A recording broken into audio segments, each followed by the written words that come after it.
Okay. It's looking like things are ready to start here. I'm having some technical difficulties for whatever reason. I don't know what's going on with OBS, but let me know if you can hear me fine. But for whatever reason, the image just doesn't want to work the way it should. And I'm too tired to really care that much. But I'm gonna wait a minute just to see if people can actually hear me before I'm making a big fuss about it. I'm really tired. I'm gonna have a sip of water. Already. All audio is low. That should not be the case. I'm looking at OBS right now, and the volume for my mic is all the way up on OBS. So that shouldn't be the case. And I'm looking at... Yeah, that's pretty high too. Have you checked the settings on YouTube? It might be something on your end at this point, but if not, then I don't know what it could be. Because on my end on OBS, it's saying my mic is all the way up. I had to turn down the gameplay audio. I can't put the audio on here any higher. Because I noticed in the last stream, the plosives were really, really bad at certain points. Alright, well, what sounds low? Maybe that's the question I should be asking then. Because if it's the game audio, I put it lower on purpose. But if you're struggling to hear me, I don't know what else I can do. I'm worried if I adjust the interface gain that there will be plosives. I rewatched the last stream and there was a bunch of plosives here and there. Like where it like weirdly spikes. Oh, so now OBS wants to work. What the fuck? I don't know what's going on. I did just update Discord. The game is low, adjust a tiny bit. Okay, I'll do that. I'll put it up a little bit. Alright, let me know how that sounds. These technical difficulties. The last thing I want right now.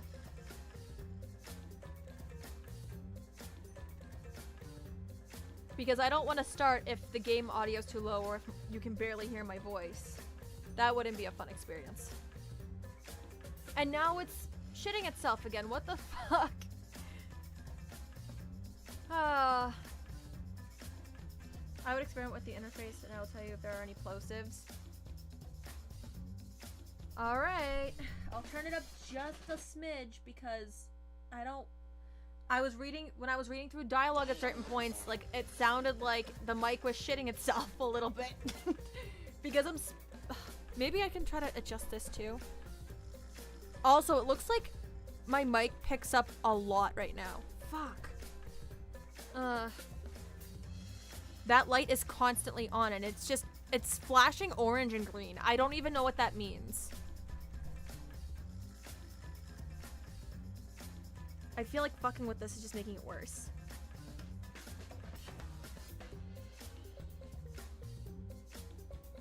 What the hell is going on with that? I'll try turning it up just a little bit more.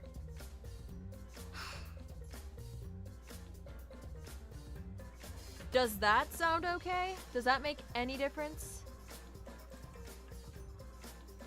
Like, at all?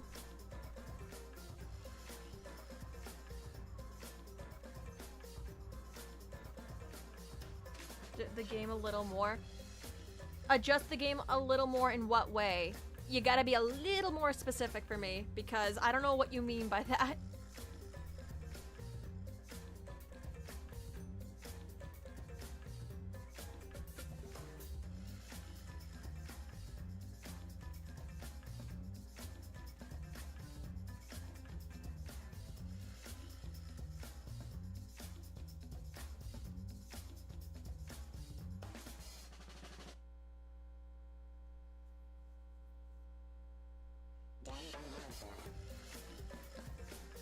Also, I am super tired, so if I fumble a lot today, I am sorry.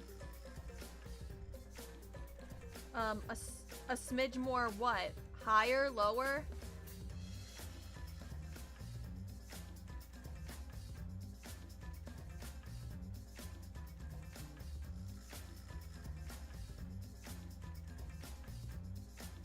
Because I don't know what you mean by more.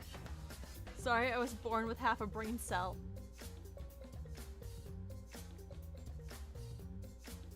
Higher? I feel like if I put it any higher than what it is, it might be a problem. Okay. I'll put it there. Actually, wait, no. Hold on. Let me put it right... Hold on. Why won't it? You know what? Whatever. Leave it there. I think that should be okay. I'm looking at it right now and it just feels like it looks like the gameplay looks a little too high on my end, but maybe I'm just going cuckoo.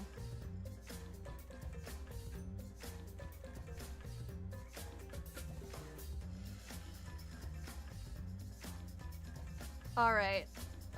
Again, sorry for the technical difficulties. I don't know what was going on with Discord when I was preparing for the stream. I thought I had it all set. I did tests and everything. It sounded okay to me, but I guess not. I still have a lot to learn, guys.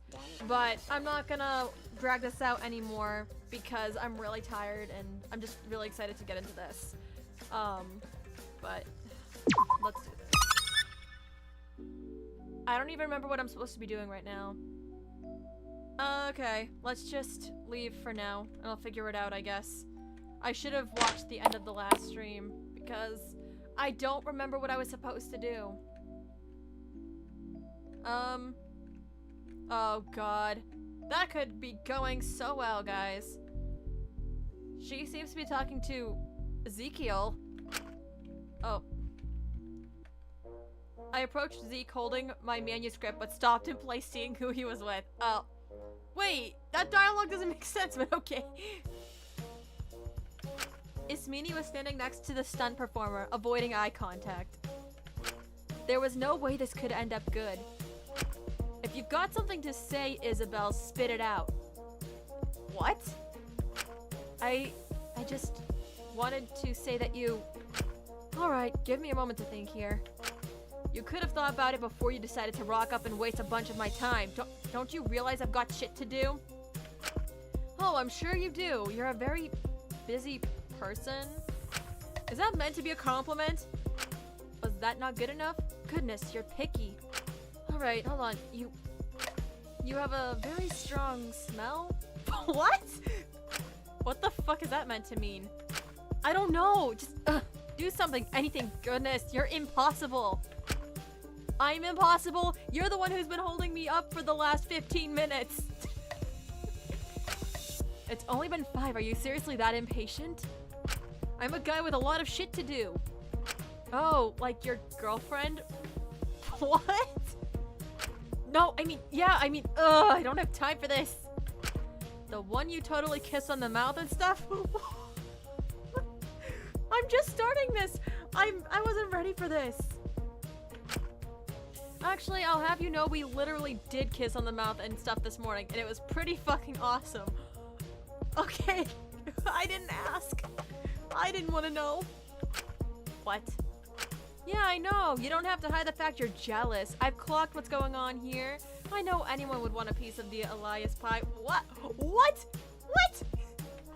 I would sooner use your cremated ashes as a bath bomb, quite frankly. Well, can you really blame me for thinking you're jealous of her? All you've been doing this past month is getting up in our business, getting so pissy she's sleeping in my cell, and now you're approaching me with this sorry attempt for flirting? What? This whole bitchy act is that tsundere thing that Molly is always blabbing up. Oh, how is that comparable? I have a problem with her sleeping in your cell because she's circumventing her judgment. Not to mention the last person Ah, Sam, just the person I wanted to see. Oh, he looks pissed. Don't ignore me when I'm talking to you. Zeke walked right past Ismini and moved over to me, an uncharacteristic grin on his face as he approached. He usually wasn't this jovial with me. I've got a once-in-a-lifetime offer for you, Sam. One you ain't gonna turn down. Hi Zeke. I was actually hoping to talk to you about something. Well, shut up. That can wait. We're doing my thing first. Aren't you bored of constantly being the little guy? Don't you want to be your own person? Not get dragged around by obnoxious, stuck-up Nepo bitches? Classy. Real classy, Ezekiel. Don't you want to get chicks? Be a proper man, a real babe magnet? Get girls to kiss you on the mouth and stuff? What? Where is this coming from? Well, I think I've already achieved that at least. Oh! Oh shit, he doesn't know. What? Why is he crying? What? To clarify, kisses before the age of 10 don't count. Yikes. Let's just say, if they did, my kiss count would be doubled. Well, yes, 1 doubled is just 2, isn't it? Oh god. Shut the fuck up. No, actually, it was pretty recent, this morning. What? What? Wow, okay, way to kiss and tell, man. Oh my god. Lyra sighed as she suddenly interjected from the top of the stairs, walking down to us. Lyra, how long have you been here? Oh, pretty much ever since I left your cell. I was watching Iz attempting what I think was meant to be flirting with Zeke for a bit. It was incredible. Great, people saw that. Wonderful, perfect. Wait, lie, so you're the one who...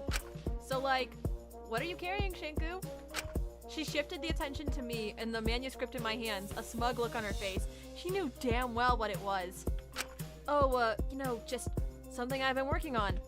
See, this is your issue, man. It's all books and no backbone. You're too focused on these stupid stories to focus on things that really count. Real skills. You know, that's the reason I've got girls who rely on me. Rely on you? Seriously? It feels more like you're being used. She tells you to get her food or booze, and like a little puppy, you wag your little tail and do exactly what she says. Fuck you. I'm a wolf, not a puppy. It's not like you and your little boy toy. We scratch each other's backs. Oh, I'm sure she does. Christ, don't you two realize how serious this situation is? You can't just be careless and mess about. You sound a little jealous there, Iz. Why does everyone insist on jealous? I don't care. I don't care what you two do in Ezekiel's cell. The one you're not even meant to be staying in, by the way. Just thought I'd mention that. I just don't want anyone else getting killed. Is that so unreasonable? I just don't see why you think this is going to lead to either of us getting hurt. Because, I just... Listen, I don't know. I want to get it, but it just doesn't track, you know? Like, you hate me because I got corrupt and hate the fact Zeke is helping me avoid the stuff that comes with that verdict. But you seem overly concerned about me getting hurt or dying. I guess those two things can be true at the same time. I just don't understand why you're getting this up in arms about it. Girl, you need to relax. I think you're corrupt. I absolutely do. I just want to help you so you stop being so reckless. Since sooner or later that recklessness is going to get someone killed, and I don't want to risk it being someone I do care about. You want to help? Really? If it would benefit the group, yes. I don't want anyone else dying. I could put my personal grievances aside briefly if it meant that you'd stop being so unpredictable. Well, I actually have something you could help with right now, if you're still sure you want to help. Really? Well, what is it? Sorry about this. In an instant, Lyra approached Ismini, standing on her tippy toes and... Oh my god. Lyra! What? Oh my. Shika, what? Ismini's eyes grew wide and her face grew flushed as Lyra held her cheek. She seemed stunned but made no attempt to pull away, her eyes transfixed on the girl in front of her. This sort of solidified to me this was a dare thing. I figured that from the very beginning. I don't think she would have kissed Shinku for literally any other reason. Which made earlier make a lot more sense, but still. I wasn't sure if Ismini would understand it to be that way.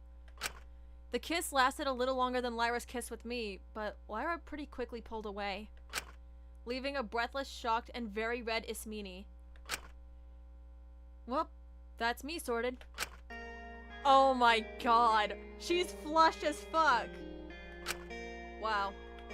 Anyway, Ismini stood stunned and speechless for about 30 seconds, just processing what had happened. You shameless girl! Oh, was it not good for you? Sorry. In front of those two boys, do you have no shame? None at all? Why I have to slap you across the face for that? Yeah, you probably should. Sorry, man. I had to do what I had to do. Huh. And then I could push you to the ground, wipe that smug little expression off your face, and... What? And make you look up at me and apologize. Oh, and then pull you up by the collar and run my hand along where I slapped you. Look in your indignant little eyes and... What the fuck, Ismini?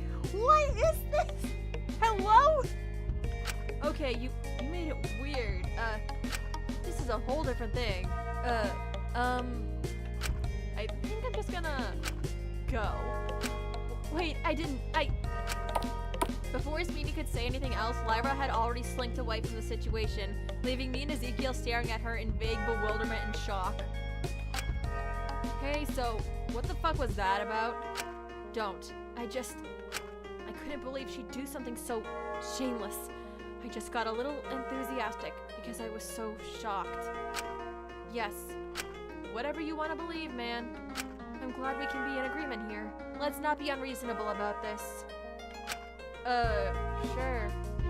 So, pushing someone down to the ground, huh? What's that? Some degradation shit? Wow, that's so blunt. Shut up. I'm going to leave. This didn't mean anything. Ismini ducked her head down to the ground and left faster than I'd ever seen her move before, promptly walking to her cell and shutting the door with a loud bang. That got awkward and tense so fast. Ismini, okay. Me and Zeke just stood there for a moment, confused. God, what a weirdo. You're not mad about Lyra kissing her? No, why would I be? She's her own person, she can make her own choices. I don't control her. It was probably for a dare anyway. Okay, so he kind of understands. Not to mention it finally got me something to hold over Isabel, so all things considered, I'm pretty happy. Well, whatever you say. Anyway, Zeke, as I was saying before, I had something I'd like to... No, shut up. I had to spend like an hour standing here watching you all do jack shit, or doing my thing. It's been about 10 minutes. And that's 10 minutes I could have spent helping you improve. So we're just gonna have to work doubly hard now, got it? For today, Sam, you get the privilege of being my new project. Project? Excuse me? Ezekiel grinned as he said that, but I noticed his eye twitch a little as he did. Oh, no, there's no way. This is for a fucking dare. This has to be for a dare or something. I know you're blown away by the offer, but you don't gotta look at me like that. With my influence, I'm gonna teach you, yes, even you, how to really be a real man. Okay, and what's a quote-unquote real man like? Like, I don't know what your definition of a real man is, Ezekiel, gotta be completely honest. But I fiddled with my manuscript a little bit, going to forcibly hand it out to Ezekiel, just wanting to get this over with. But as I did, he knocked them out of my hand, scattering them all over the ground. Wow, rude. You don't need any of this garbage, Sam. You're coming with me. We're gonna do as many press-ups as it takes to make your balls finally drop. What the fuck did I just read? Oh, joyous. I'll make you into the kind of man that'll stay true to who he's loyal to. Make you someone who calls out bullshit. Kind of person who doesn't trample all over someone's memory just because it's more comfortable to them. Got it? Got it. I want to hear a yes, Zeke. Yes, Zeke. And can I get a thank you as well? This is a once-in-a-lifetime opportunity, and you clearly need it. Thank you, Zeke. And, you're so handsome, Zeke. I'm losing it over here. I'm losing it. I don't think Shinka's saying that. Go on. Or maybe he will. You're so handsome, Zeke. I made you call a guy handsome. Fucking got you, dumb bitch. Says the guy that actually enjoyed it and asked him to do it. You can't shame him and pick on him for doing what you fucking asked him to do. What is this? This is like... Okay, I'm just not gonna acknowledge that anymore. This was gonna be a long few hours.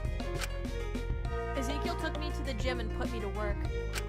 He had a lot of snide comments to make as he forced me to do countless exercises and lambasted me with various pieces of man advice. Oh god, that scares me. By the end of it, my muscles were sore and worn, but still, I could tell it hurt for him just as much as it hurt for me. He almost seemed relieved when I bickered back to him, as if it made the situation less uncomfortably familiar to him. But by the end of it, Ezekiel was too emotionally exhausted to even continue to be mean to me. He seemed more resigned than anything. I wasn't able to show him the manuscript, though. At this rate, it was looking like I'd failed my day one dare. And considering how heavy his gaze was by the end, I didn't think I had the heart to bother him anymore. I may not have liked Ezekiel, not by any means, but there were certain lines I wasn't willing to cross. And I didn't want to trample on Mint's memory any more than I already had. I'm sorry, Mint. I really did owe it to you of all people to see the man who took away your life as fully and completely bad. But... Eventually, Ezekiel said I'd earned a small break and let me return to myself for a little bit. The push-ups had left me exhausted, but still, I seemed to finally have some downtime. I could spend it resting off all this soreness, but it might be nice to check in on how people are doing now the motive is in full swing. Either way, I had time to spare. Alright, I'm gonna save. You can never be sure with this. Alright, let's see who we've got here. Is that... Oh, you know what? As much as I want to, Maiko, I'm gonna see who else I can spend time with.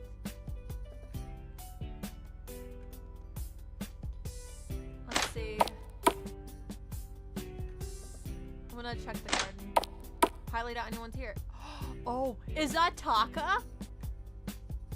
Okay, guys, I might have to do this because I don't think I've ever done any free times with Taka.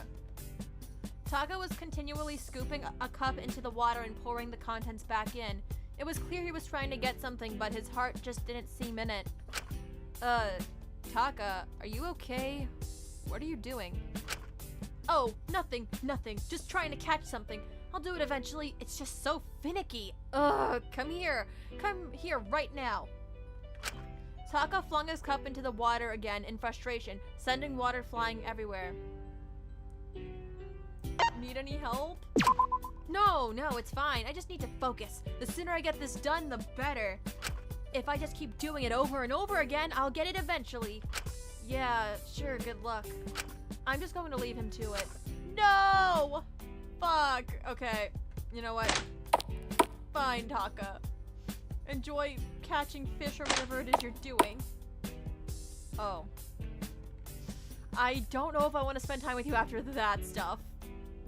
That was awkward as shit. Maybe I could find, who have I not spent time with? I don't think I've spent time with Alora, but I don't know where Alora is. I'll try to find her. Nope, not here. I'm just gonna keep looking around a little bit. There's a chance that... Nope, not in here. I'll try to find her. Alright. Hopefully it does not take me long to find her if she's even available right now, but if I don't, I'll just find the next person that I have not spent time with yet. I think that's a fair plan. Actually, let me come over here. Oh. Nope. No one's in here. Wait. Oh, nope. Sorry. I'm seeing things. I am seeing things. My brain is not working. Nope. Nobody in here. Okay.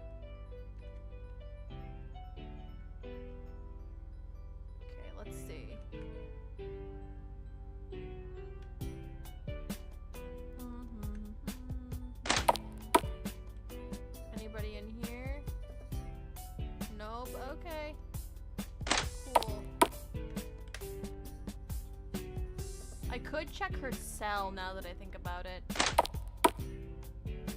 No. I'll check her cell. If not, then I'll literally find someone else to talk to.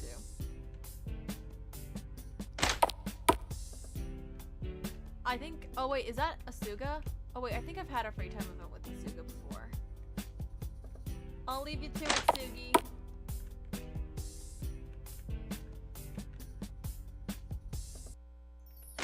Yeah, let me try the jail cells. Maybe there. Okay, let's find... I don't remember... Hold on.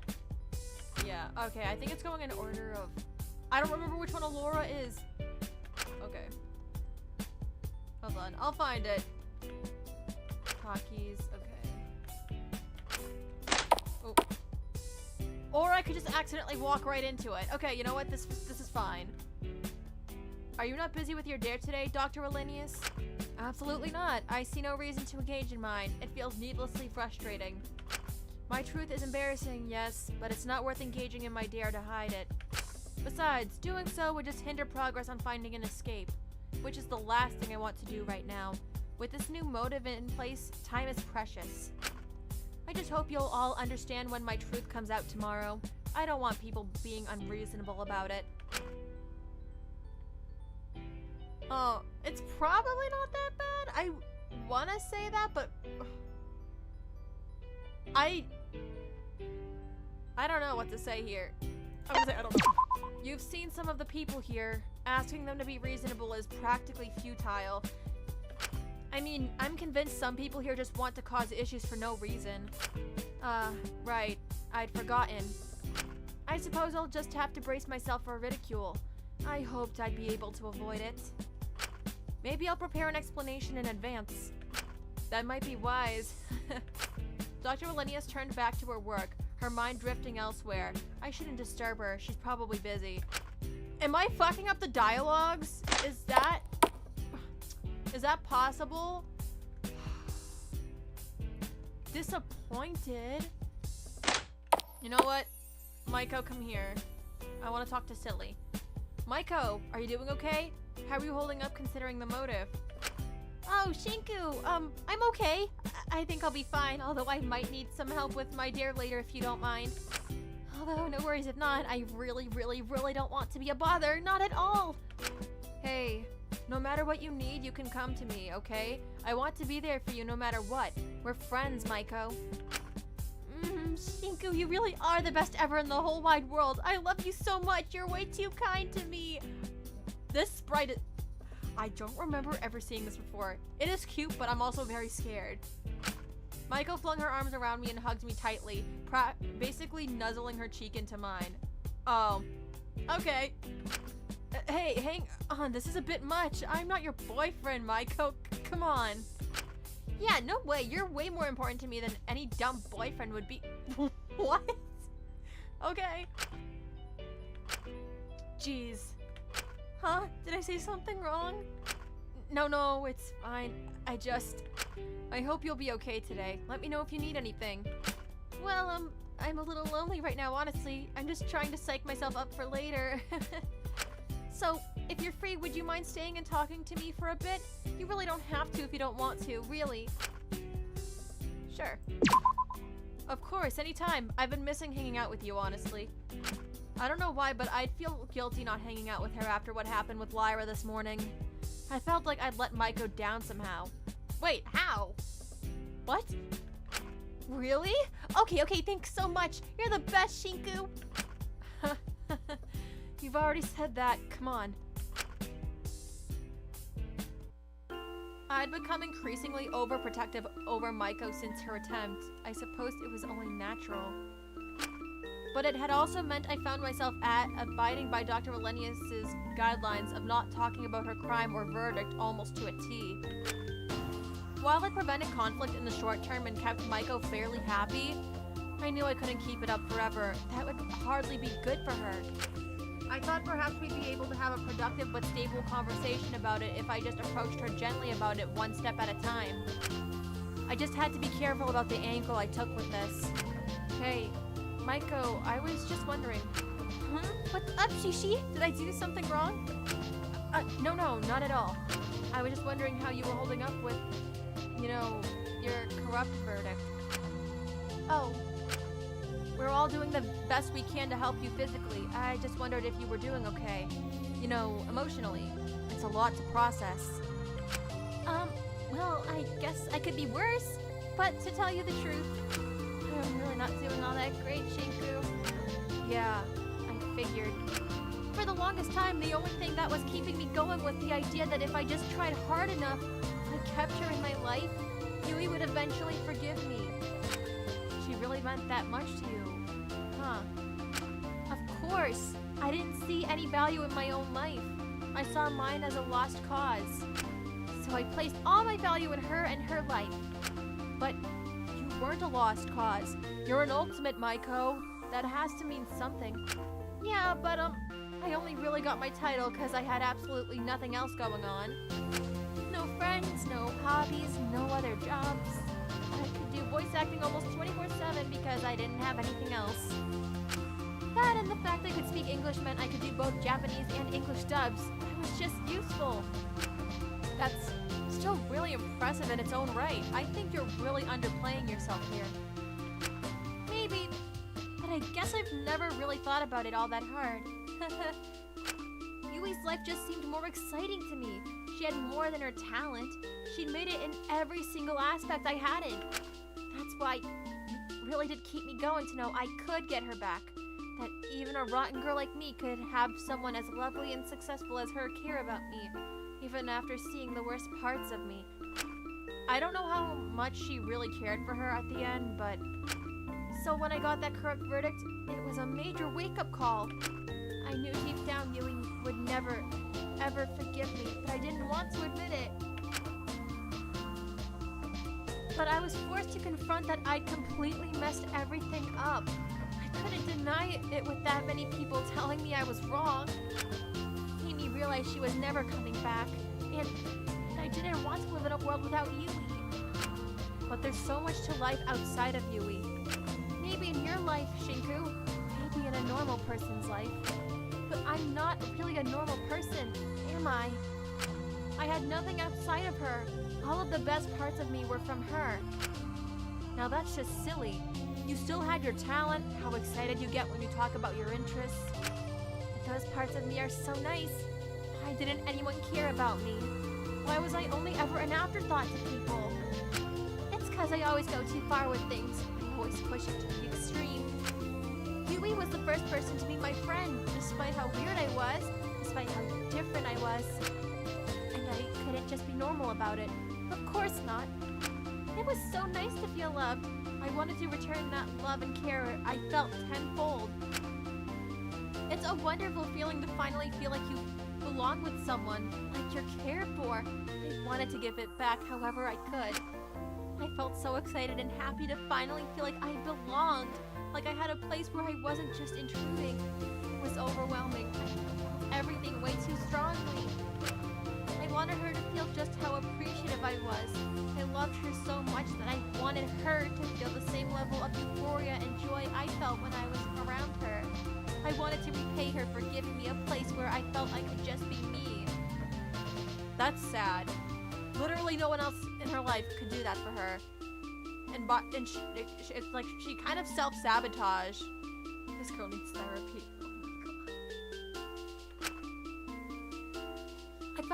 I felt if I couldn't repay her somehow, I didn't deserve to feel half as happy as I did. But I took it too far, like I always do. Yeah, you do tend to latch onto people pretty quickly, I've noticed. Can you blame me? It's really not all that often someone gives me a chance.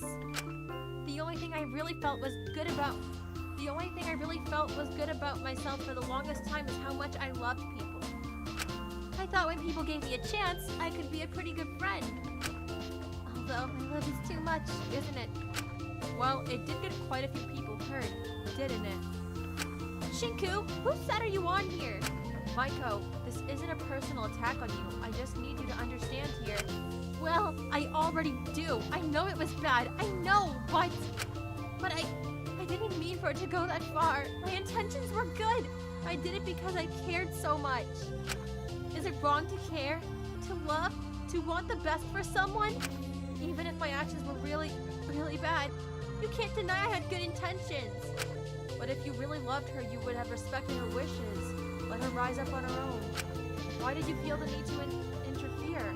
If you were so invested in her, surely you'd know that's not what she wanted. Shinku, okay. Dude, you gotta stop. Put a pin in the conversation. Change the fucking subject.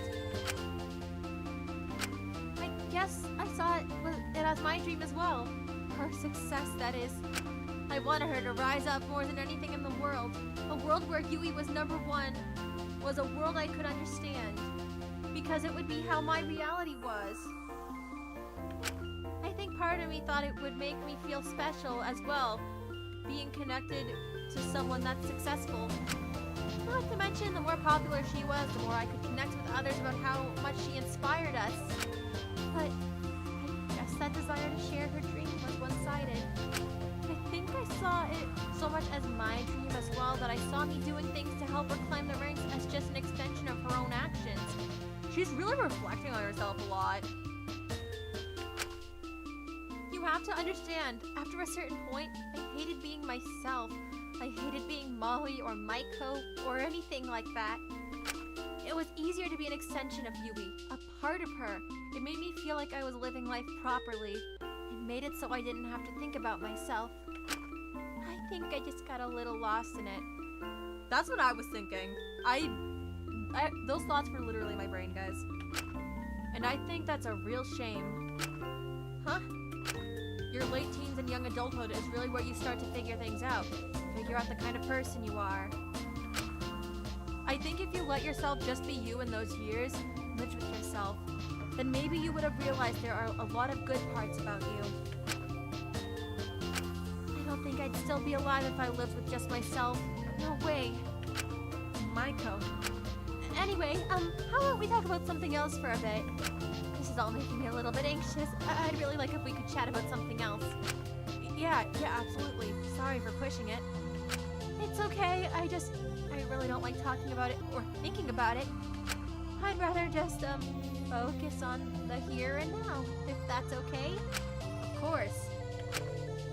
I was admittedly very nervous for Maiko going forward. I knew she wanted to dodge the subject, but it was clear to me she held a lot of fairly unhealthy worldviews. I wonder if after seeing how much harm her love for someone caused in the past, if she even felt that she had the right to love again. Or maybe she needed to love someone else, base her worth on someone else, to focus on something else. As to not have to face her own reality. She really was quite similar to you, wasn't she? Oh, there we go. Substitute. Okay, here we go. Hold on. Getting water.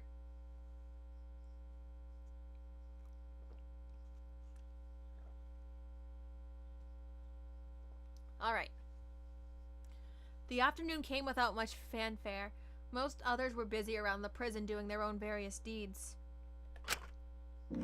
I was still a little upset that I hadn't gotten a chance to complete mine, but perhaps it was better to just take the embarrassment out of my secret being outed. It wasn't like it was anything that bad, but it was pretty embarrassing. And there was one person who I thought might raise a few eyebrows at it, considering she knew Yui. Oh, knocking. My thoughts were interrupted by a small knocking at my door. Oh my goodness, Jubilee, hello. Welcome to the stream, and I hope that you're doing very well today. Is everything Oh, Shinku, you've got to help me, please. Pretty please with a cherry on top. I'll do anything, just please help me, please. Speak of the devil. Maiko, it's good to see you. Is everything alright? No. What's up? I can't explain. Dare stuff, I'm guessing? Yeah, it has been a while, but that's okay. I understand that you've been busy with stuff. And I am enjoying this a lot so far. And I, again, hope the editing will go well for you. She nodded a little bit, looking up at me with her big, dumb puppy eyes. What? Shinku! doing okay though. I'm pretty tired after working today, but I'm really excited to be able to play this again because it's been so good. I need you to come with me, okay? I'm sure you'll get it when we're there. All right, I'll try to help as best as I can, but no promises. Ah, really? Thank you, thank you, thank you. You're the best, Shinku. You might want to save your things until after I've actually done something. I might not be able to help here. Well, even just having you there will help, I'm sure of it. Whatever you say. I followed Maiko to the canteen. As we went, her apprehension was slowly rising. It was clear to me she was a little embarrassed to ask for help. I just reckoned that if I wasn't going to complete my own dare, I might as well help others with theirs. But when we entered the canteen, both of us paused, hearing stifled crying from one of the tables. Is he okay? Should we say something? I'm sorry. Taka was sitting by the table, holding a cup in his shaking hands, looking down at it and grimacing. Taka, is everything okay? As soon as we said that, Taka turned around to look at us and almost immediately started hysterically crying. No, this is awful. I can't do this. There's no way.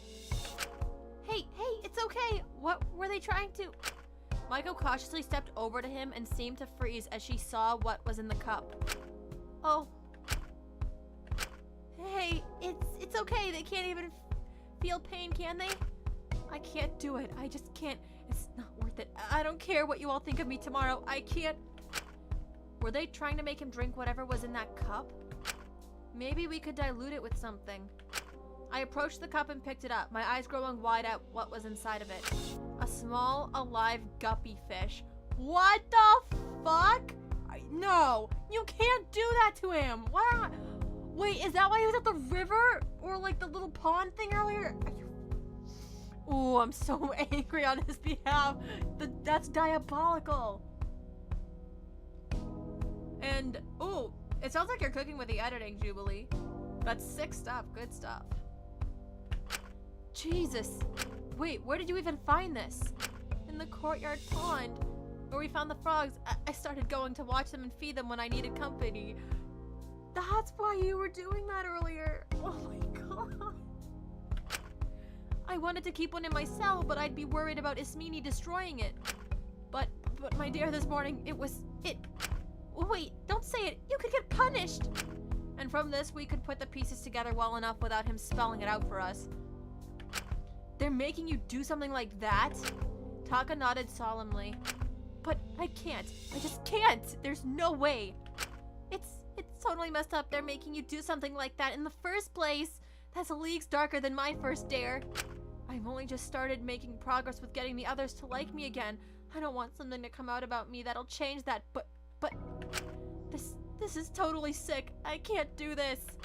Jesus, I'm sure people will understand. Your truth can't be that bad. It's so pathetic. What's the nicest way to say we've already seen just how pathetic Taka can be by this point? What? You can't just say that. No. Be nice to him. Whatever it is, I'm sure there's worse things. I promise you. Yeah, and Lori's holding the morning meeting specifically so we can discuss the truths. I'm sure you can explain then. I just don't want Sugi to hate me. So that was the root of things here. Honestly, I think they'd hate you more if you went through with this dare. It's pretty messed up. Then I really can't do it. Not to there's no way. I'll just have to bear a little more scrutiny. I should be used to it by now. It's fine. You already named it? I think I'm just going to release him back into the pond. I'll be back in a little bit. Taka solemnly walked out with the cup holding the guppy fish, his hand still shaking. Oh. That's pretty fishy. Oh my god. The puns. Do you seriously think they were going to make him swallow it? That's crazy. Please don't tell me yours is anything as serious as that. No, it's nowhere near that level. I don't know why on earth Taka got something like that. It's like the wardens are trying to make things worse for him. Well, maybe. It's probably wrong, but I wonder if they're trying to intentionally provoke him more than the others. What do you mean? Well, think about it. The episodes of anime that get the most views and traction are the ones where characters really go through it, you know? People love watching misery. It makes them feel better about their own lives in comparison. I think for a while, after his corrupt verdict, Taka was like that. He just kept getting kicked down. It probably made for good content. And now, you know, he's starting to make friends again, starting to better himself, even making some first steps with the Suga again. But that's not what brings in the views, is it? I guess since the audience initially decided he was corrupt, the wardens are doing anything they can to make redeeming himself difficult for him. If he showed more personal growth than those who were voted worthy, it would sort of make their voting system fall apart, wouldn't it? I wonder if they're going to start doing the same sort of thing for me soon. I mean, all of you have been so nice to me since, you know, it almost feels like I'm being protected from my verdict. It makes me scared to try to actually think about things and do better. I think if I do, I'll no longer be half as safe as I am now. Not like it's even worth it to try to do better. I'm always going to be like this. Maiko, if you have that mindset, then I'm 28, Shinku. If I'm still like this, then I think I've long passed the point of no return. And I have nothing to show for it. Yui doesn't even care about me. I don't have a partner. I have no close friends. I'm not moved out, and I can't even... Before Maiko could continue on one of her usual spirals, she seemed to be reminded of something, stopping herself. Alright, my dear! Maiko directed me towards the kitchen area of the canteen, where various mismatched ingredients had been laid out on the counters. It was a little hard to get these all. I had to ask some help from Alora, but even so I got shocked a few times. At least it seems just for today I can touch the appliances without getting shocked. It's just weird they didn't do the same for the ingredients. She looked back at the ingredients and then to me, her eyes wide and desperate. She couldn't say what her dare was out loud for obvious reasons, but her expression and the ingredients made it clear what she was meant to do. You seriously need help with that? Shinku, you promised not to judge! Sorry, I'm just confused. I think I'm missing something here. Is your dear seriously just cooking? Well, that was a stupid question. She couldn't exactly confirm or deny it, but the ashamed look in her eyes as she averted them from me and stared at the ground said everything. I usually just make instant noodles or pop down and get myself something from the kombini. It's easier, and besides, I don't really know how to. My mama never really did it herself, and as I got older, it felt embarrassing to ask since I felt like it was something I should just know how to do. I understand that. Maiko, oh my god, this girl. She got screwed over. And now it's just embarrassing to admit. What sort of a failure of an adult can't even... She trailed off for a moment before looking back at me, grabbing my hands. The point is, please help me. I don't want to accidentally burn everything down or... Hey, I'm sure you won't. You cooked with Asuga and Takiko before, no? You did that just fine. I don't see how this should be any different. Well, they did most of the work, if I'm being honest. I was only really there because I liked being around them, so... I wasn't really trusted to do a lot of the work. Taki had so much experience cooking for her sister, and Sugi cooked for their troop. They were the experts. I kind of just felt like I was there for moral support. I see. Well, hey, it's never too late to learn a new skill, is it? If I'm being honest, I'm really not the greatest cook myself. My father did most of the cooking for me, even as an adult. So, we can learn together, alright? Really? Are you sure? Completely and absolutely? Yeah, no promises it'll be good though. This is kind of like the blind leading the blind. Yeah, disastrous. Well, I don't mind. It's a lot less scary when someone else is also learning with you. Besides, it makes me feel better to know that other adults don't have all this stuff entirely figured out either. It would probably still be for the best if we got someone who knew what they were doing to help.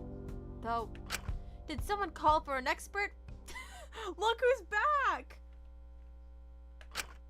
A voice echoed throughout the canteen as Taka slammed open both of the double doors, returning from the courtyard, having overheard at least the tail end of our conversation. He seemed to be doing a lot better after he'd released the fish. It was like a weight had been lifted from his shoulders. He still seemed anxious, but I was certain that some kind of distraction would probably do him good right now. Wait, Taka, do you know how to... Why, of course. I've hosted plenty of cooking shows. I'm practically a shorter Gordon Ramsay with better hair.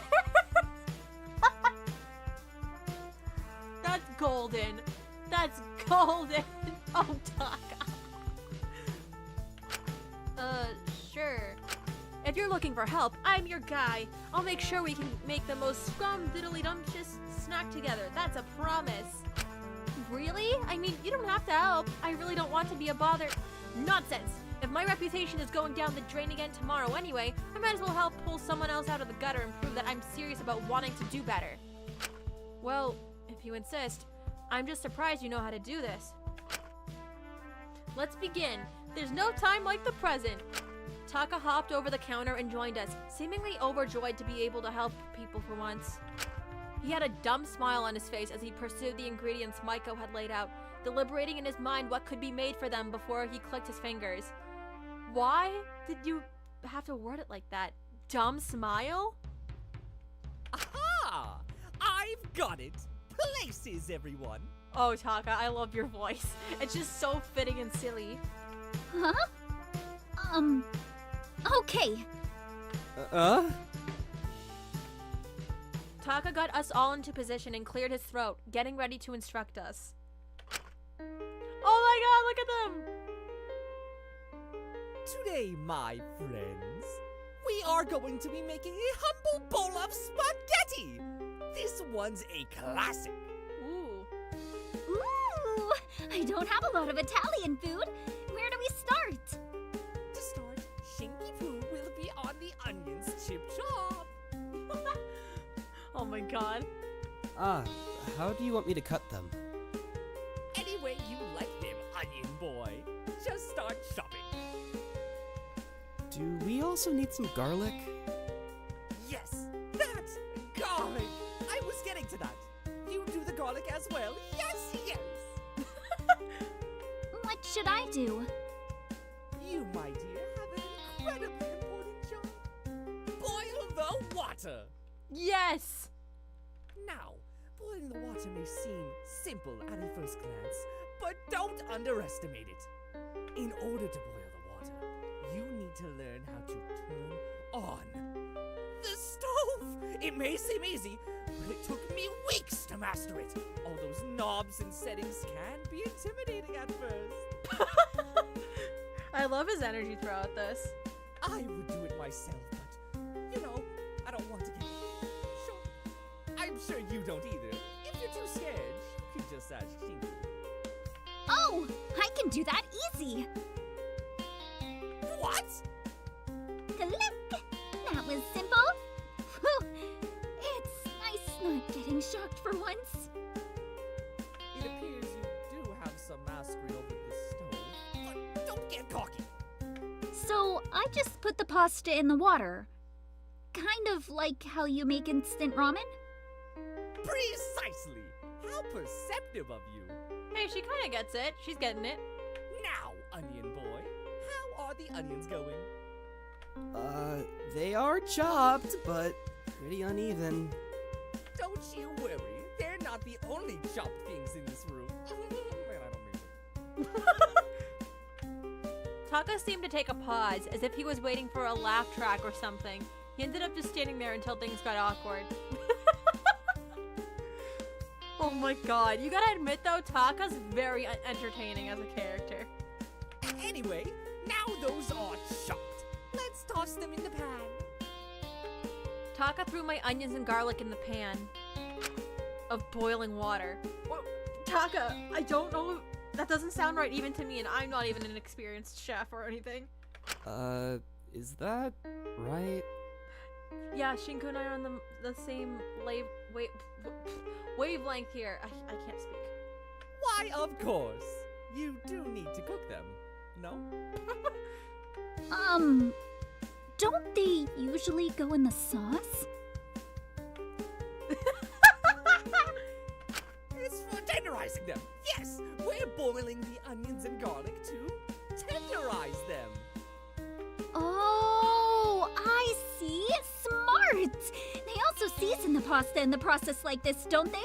That's pretty genius, actually. I don't think it'll really work like that. Yes. To be a good cook, you do need to be a little unconventional. Think outside the box. Sure. I was really starting to doubt Taga's cooking expertise, but who was I to say anything? Gordon would blow a fuse. Yeah, he would.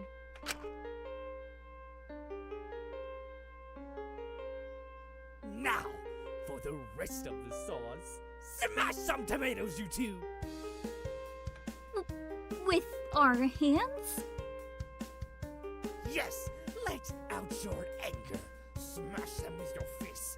Think about something that just enrages you and pulverize them. They all have... It'll make the sauce Oh my taste God, spicy. This is crazy. I'm so sorry, Taka, for interrupting you, but I just can't get over this. This is just fucking crazy. These three all have like very different expressions on their faces. I can't get over it. Oh my God. Right. I started crushing the tomatoes with my fist, but it was swiftly interrupted. No, no, no! Not like that! Not at all! You need to say what makes you angry as you crush them. Otherwise, it won't work. I don't think that's an official rule of cooking. I really don't think that. Unfinished fix! Before I could finish my sentence, Maiko was already passionately yelling as she smashed the tomatoes. Yes! Just like that! Yuri being overshadowed by Yaoi! I shouldn't be laughing at this, but this is crazy. Non-mirrored RP literacy! Early casting! Okay, yeah. More! More! Teachers who treated me different because I was mixed! Wow, that's actually sad. Being seen as too ugly for TV! Before I knew it, there was tomato juice all over the kitchen walls. Oh yeah, that was not a smart idea. Whew! That was cathartic! Shiku, you try. People advertising their books with ship dynamics? Oh, good one! I hate that! I need more passion, more anger. Let it all out. People misinterpreting my characters. More. Ezekiel. That's so blunt. More. Ezekiel blaming me for Mit's murder just because I'm grieving both him and Jakul. Him removing my agency as a person and thinking I'm just someone Iz drags around. Him acting like he's the only one who's allowed to be affected by what happened. Before I knew it, my hands were stained with the red sticky tomato juice. I hadn't expected that to come out. Whoa. Shinku, do you need to talk? Oh, that's a bit deeper than I. Sorry about that. Oh, Shinku. No, you're clearly not okay. Should we take a quick pause to? No, we're good. Let's move on to the next step.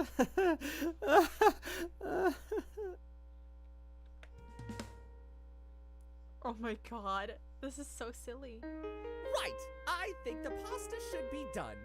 This should be our final step. Ugh, I hate this part.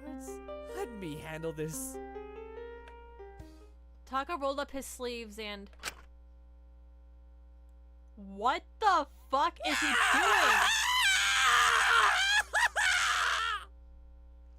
What the fuck is he doing? Is he, like, on cocaine? What is this?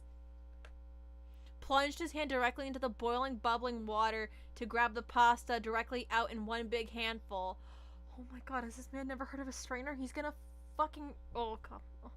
I'm gonna have an aneurysm. What the fuck is this? Oh my gosh, what are you doing? Stop! Taka, Jesus, stop!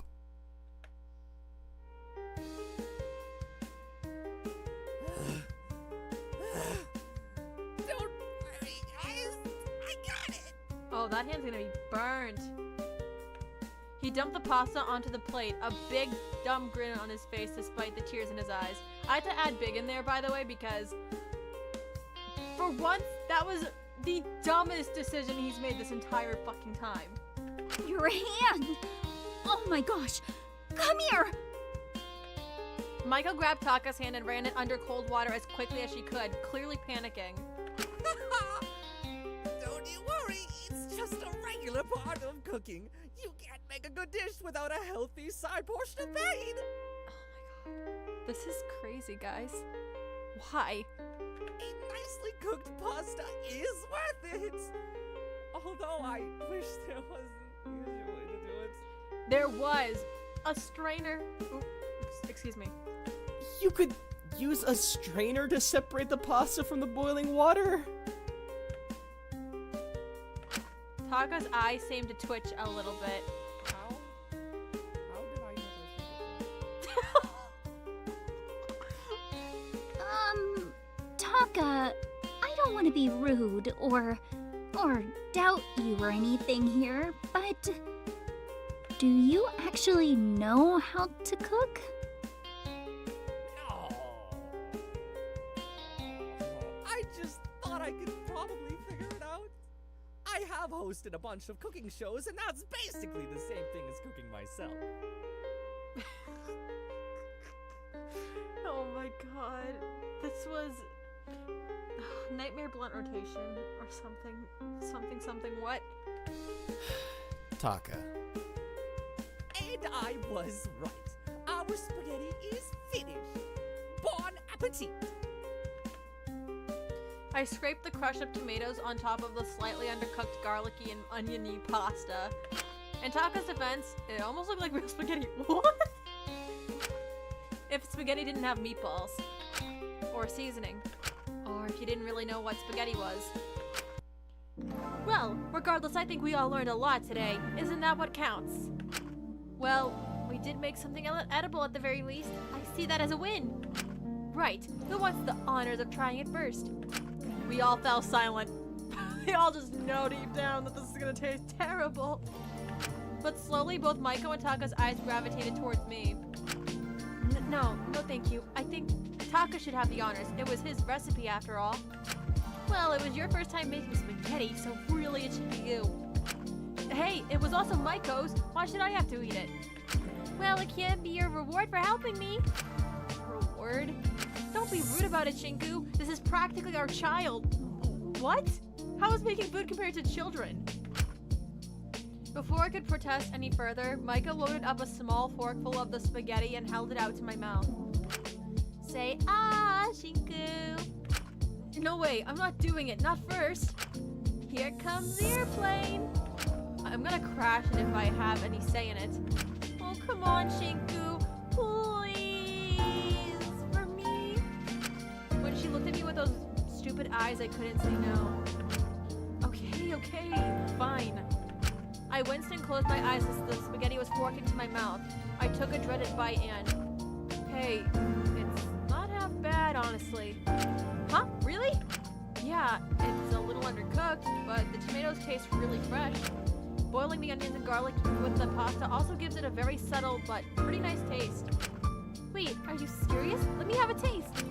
She took the fork out of my hands and scooped up some for herself. As she took a bite, her eyes lit up a little. Oh, we really made that! We managed to cook something together!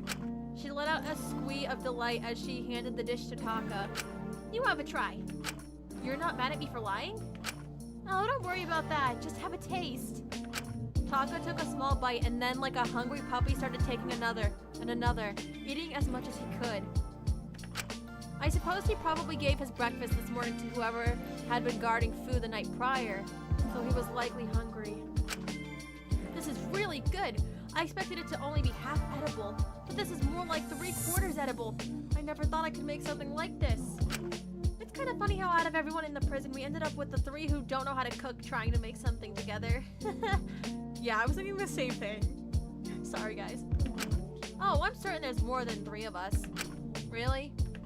Think about it. Most ultimates get their talents pretty early in life, or are at least made to focus on it and nothing else for most of their teens. adult years. Typically, you just don't have the time to cook. Usually work or other priorities take over. I certainly never had the time. And even if I did, I never saw much reason to bother. I always hired people to cook for me. Huh, I guess you're right. It's kind of crazy how we're meant to be seen as beacons of hope and inspiration, but most of us are so focused on our own talents we don't even really learn to take care of ourselves. It was only really when I saw how hard Sugi worked to cook for their troupe that I even considered learning. Their food was always way better than whatever my cooks made me. Oh, Sugi makes the best miso soup ever. It's so salty. It's just the best. I tried to get my cooks to make it, but they're always complaining about how too much salt will kill me and me. And when I was complaining about it to Lori, she agreed. Can you believe it? I think everyone should be concerned for your health, Taka. They're not doing it to spite you. Oh, I know. That's why I'm so shocked Lori agreed. It makes me really happy, honestly. Huh? Well, having too much salt only really affects you when you're way older. It's a long-term health issue. Having her worry about things like that, it reminds me that she does genuinely believe we have a future in the long term. That we aren't just going to die here. So it's worth taking care of ourselves. Not to mention, it's nice to be reminded how much she really does care about all of us, about our lives after this is all over, and it is going to be over. She really genuinely believes that? Of course! So you should believe in it too. Oh, Taka, that's a death flag, dude. Trust me, I'm an inside source. I can't say much, but her plans are going just swimmingly. I fully believe she'll find a way out soon. So that's why it's worth skipping out on that salty miso soup, even if it is delicious. That's why it's worth learning to cook. It's worth taking care of ourselves. When you make your grand re-entrance in the real world, things are going to be different. They may not be great, but you'll find a way to navigate things. For example, I'm definitely not going to find a chef willing to work for me after my prime reveal. But that's okay. I can learn to cook. I'll cook things just as tasty as Sugi's salty miso soup. Things that are good for me. So even if things are hard when we get out, I'll have a long life left to figure it out. And I want to live a long life to live it better than I have so far.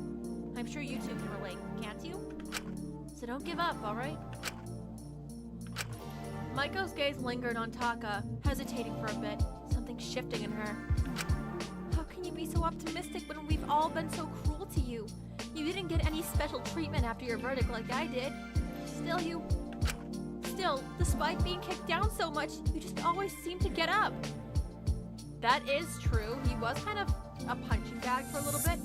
However, I'm gonna say this. Had Allura not been there for him, I think he would not have this tune. I think Allura's been benefiting him a lot and helping him a lot.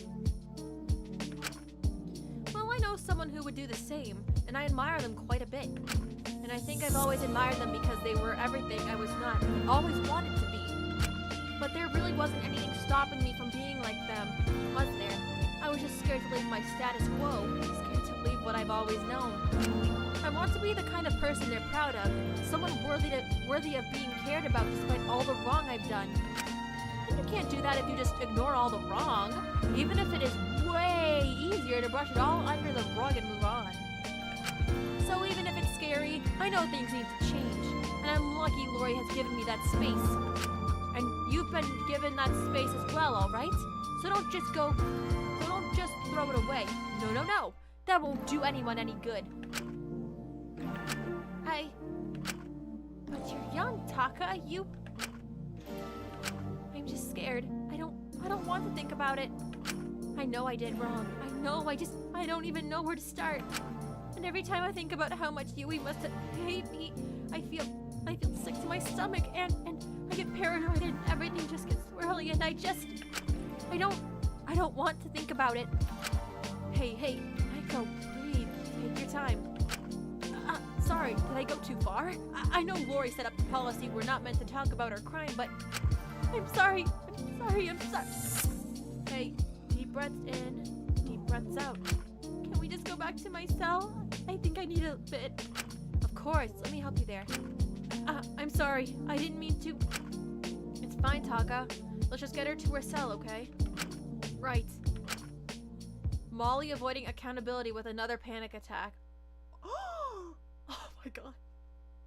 After doing a quick cleanup of the kitchen as the only one there who wouldn't get shocked touching certain appliances, I walked with Taka and Maiko back to the cell block. I knew Taka had good intentions. Until Maiko actually faced what she'd done, we'd made no progress, but maybe Lyra was right. A killing game isn't exactly the prime space for self-improvement. Yeah, I have to agree.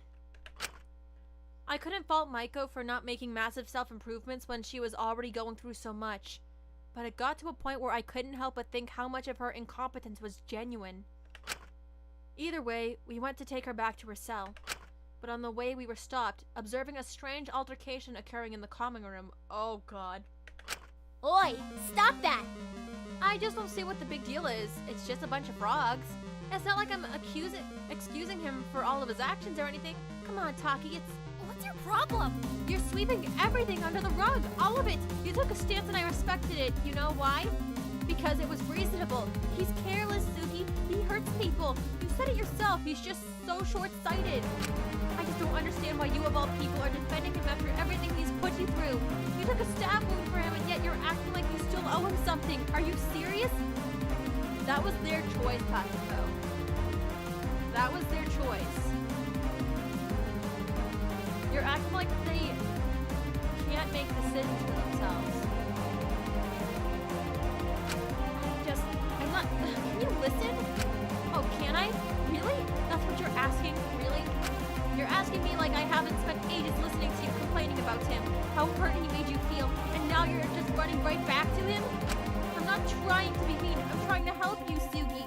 I don't want you getting hurt. Taki, I know he's a bad person. Yes, because you're not dumb. That's what's so frustrating here. You have to understand. Because I don't understand. You know just how harmful he can be. You have felt awful because of him, and now you're making excuses? I just think you're being unfair, Taki. I don't know where all of this is coming from. Usually you're so calm about this sort of thing. You always talk things out like this. Why are you being so unreasonable? Takiko let out a stifled giggle, looking at Asuga in disbelief. No, that's not what you do, is it? What do you mean? I listen, smile and nod. I want to run back to you randomly because you're feeling lonely and I don't say a word. Because if I do say something, I'll become the bad guy. And then giving Taka a 14th chance seems like a more appealing option to me, even if it hurts you.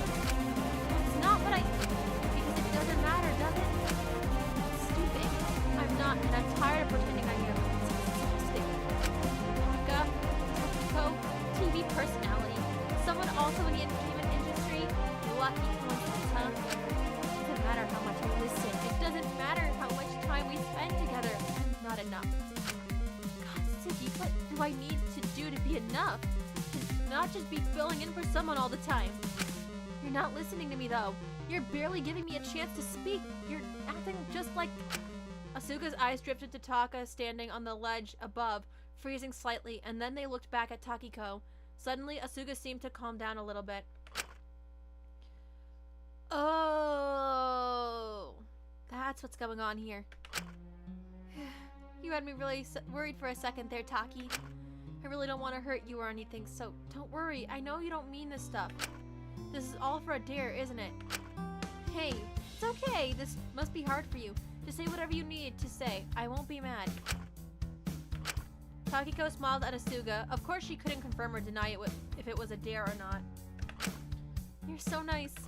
Wait, I'm feeling a little attacked here. Is she meant to be acting like me?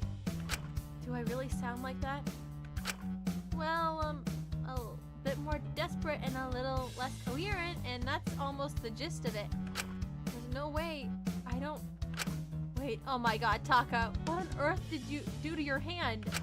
Asuka rushed over to Taka, holding his arm carefully. Oh, don't you worry. It's just a little scratch. I can deal with it. Scratch? Taka, you burnt your hand.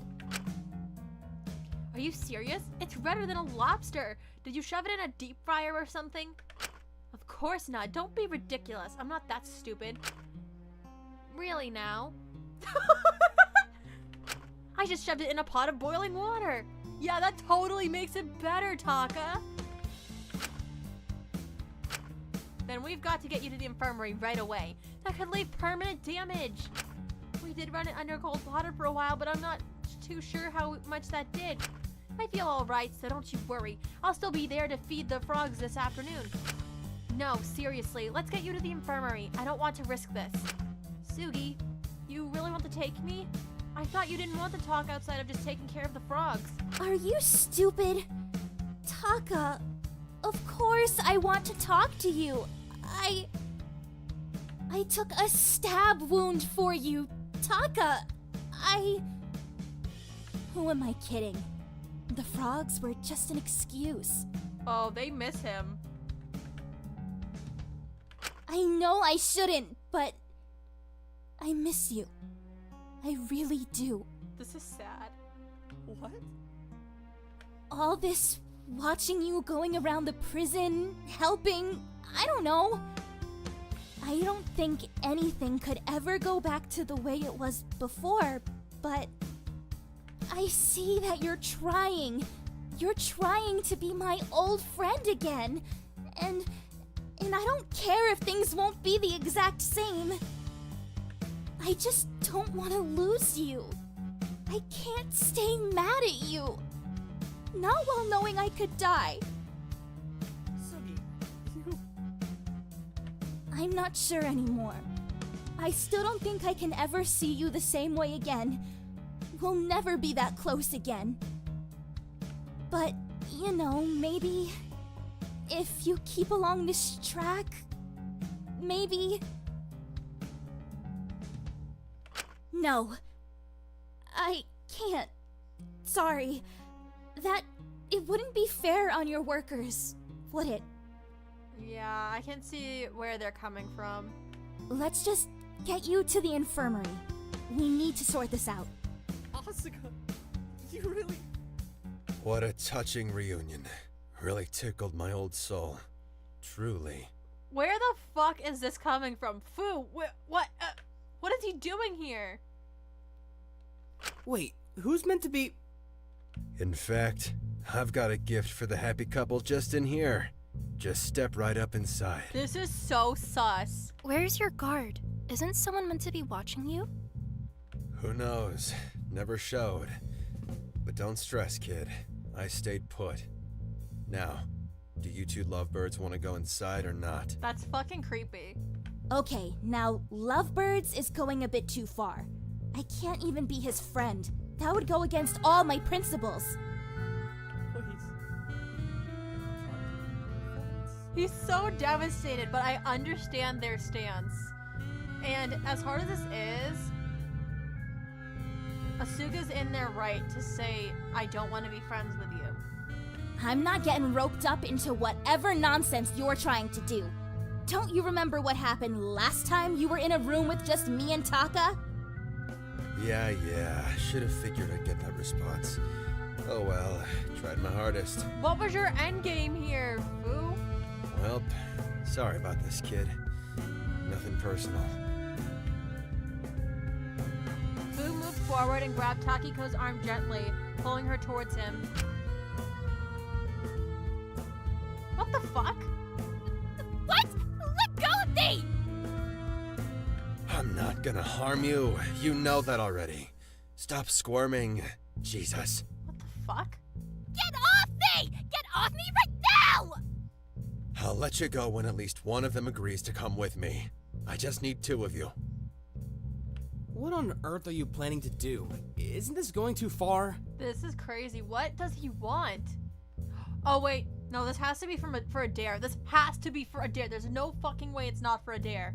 Yeah, I'll tell on you to Allura if you do anything weird. I'm doing what I have to do. God, I already told you I'm not gonna hurt anyone. Why are you kids always so dramatic? Because you're holding me against my will! Get off! It's what you've been doing for the past month. What goes around comes around. What can I say? That's just life. But didn't you also say before that you didn't really see it like that and that you were feeling protected? No, this is weird. Oh, stop that.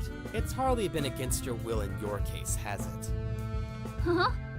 What does that mean? Hey, I told you that in confidence, kid. Don't go breaking promises. Oh, I forgot he had only told Shinku. No, I don't want to hold on to pigtails for any longer than I have to. Can one of you just suck it up and get in my cell? We all looked around one another, apprehension clear on all of our faces.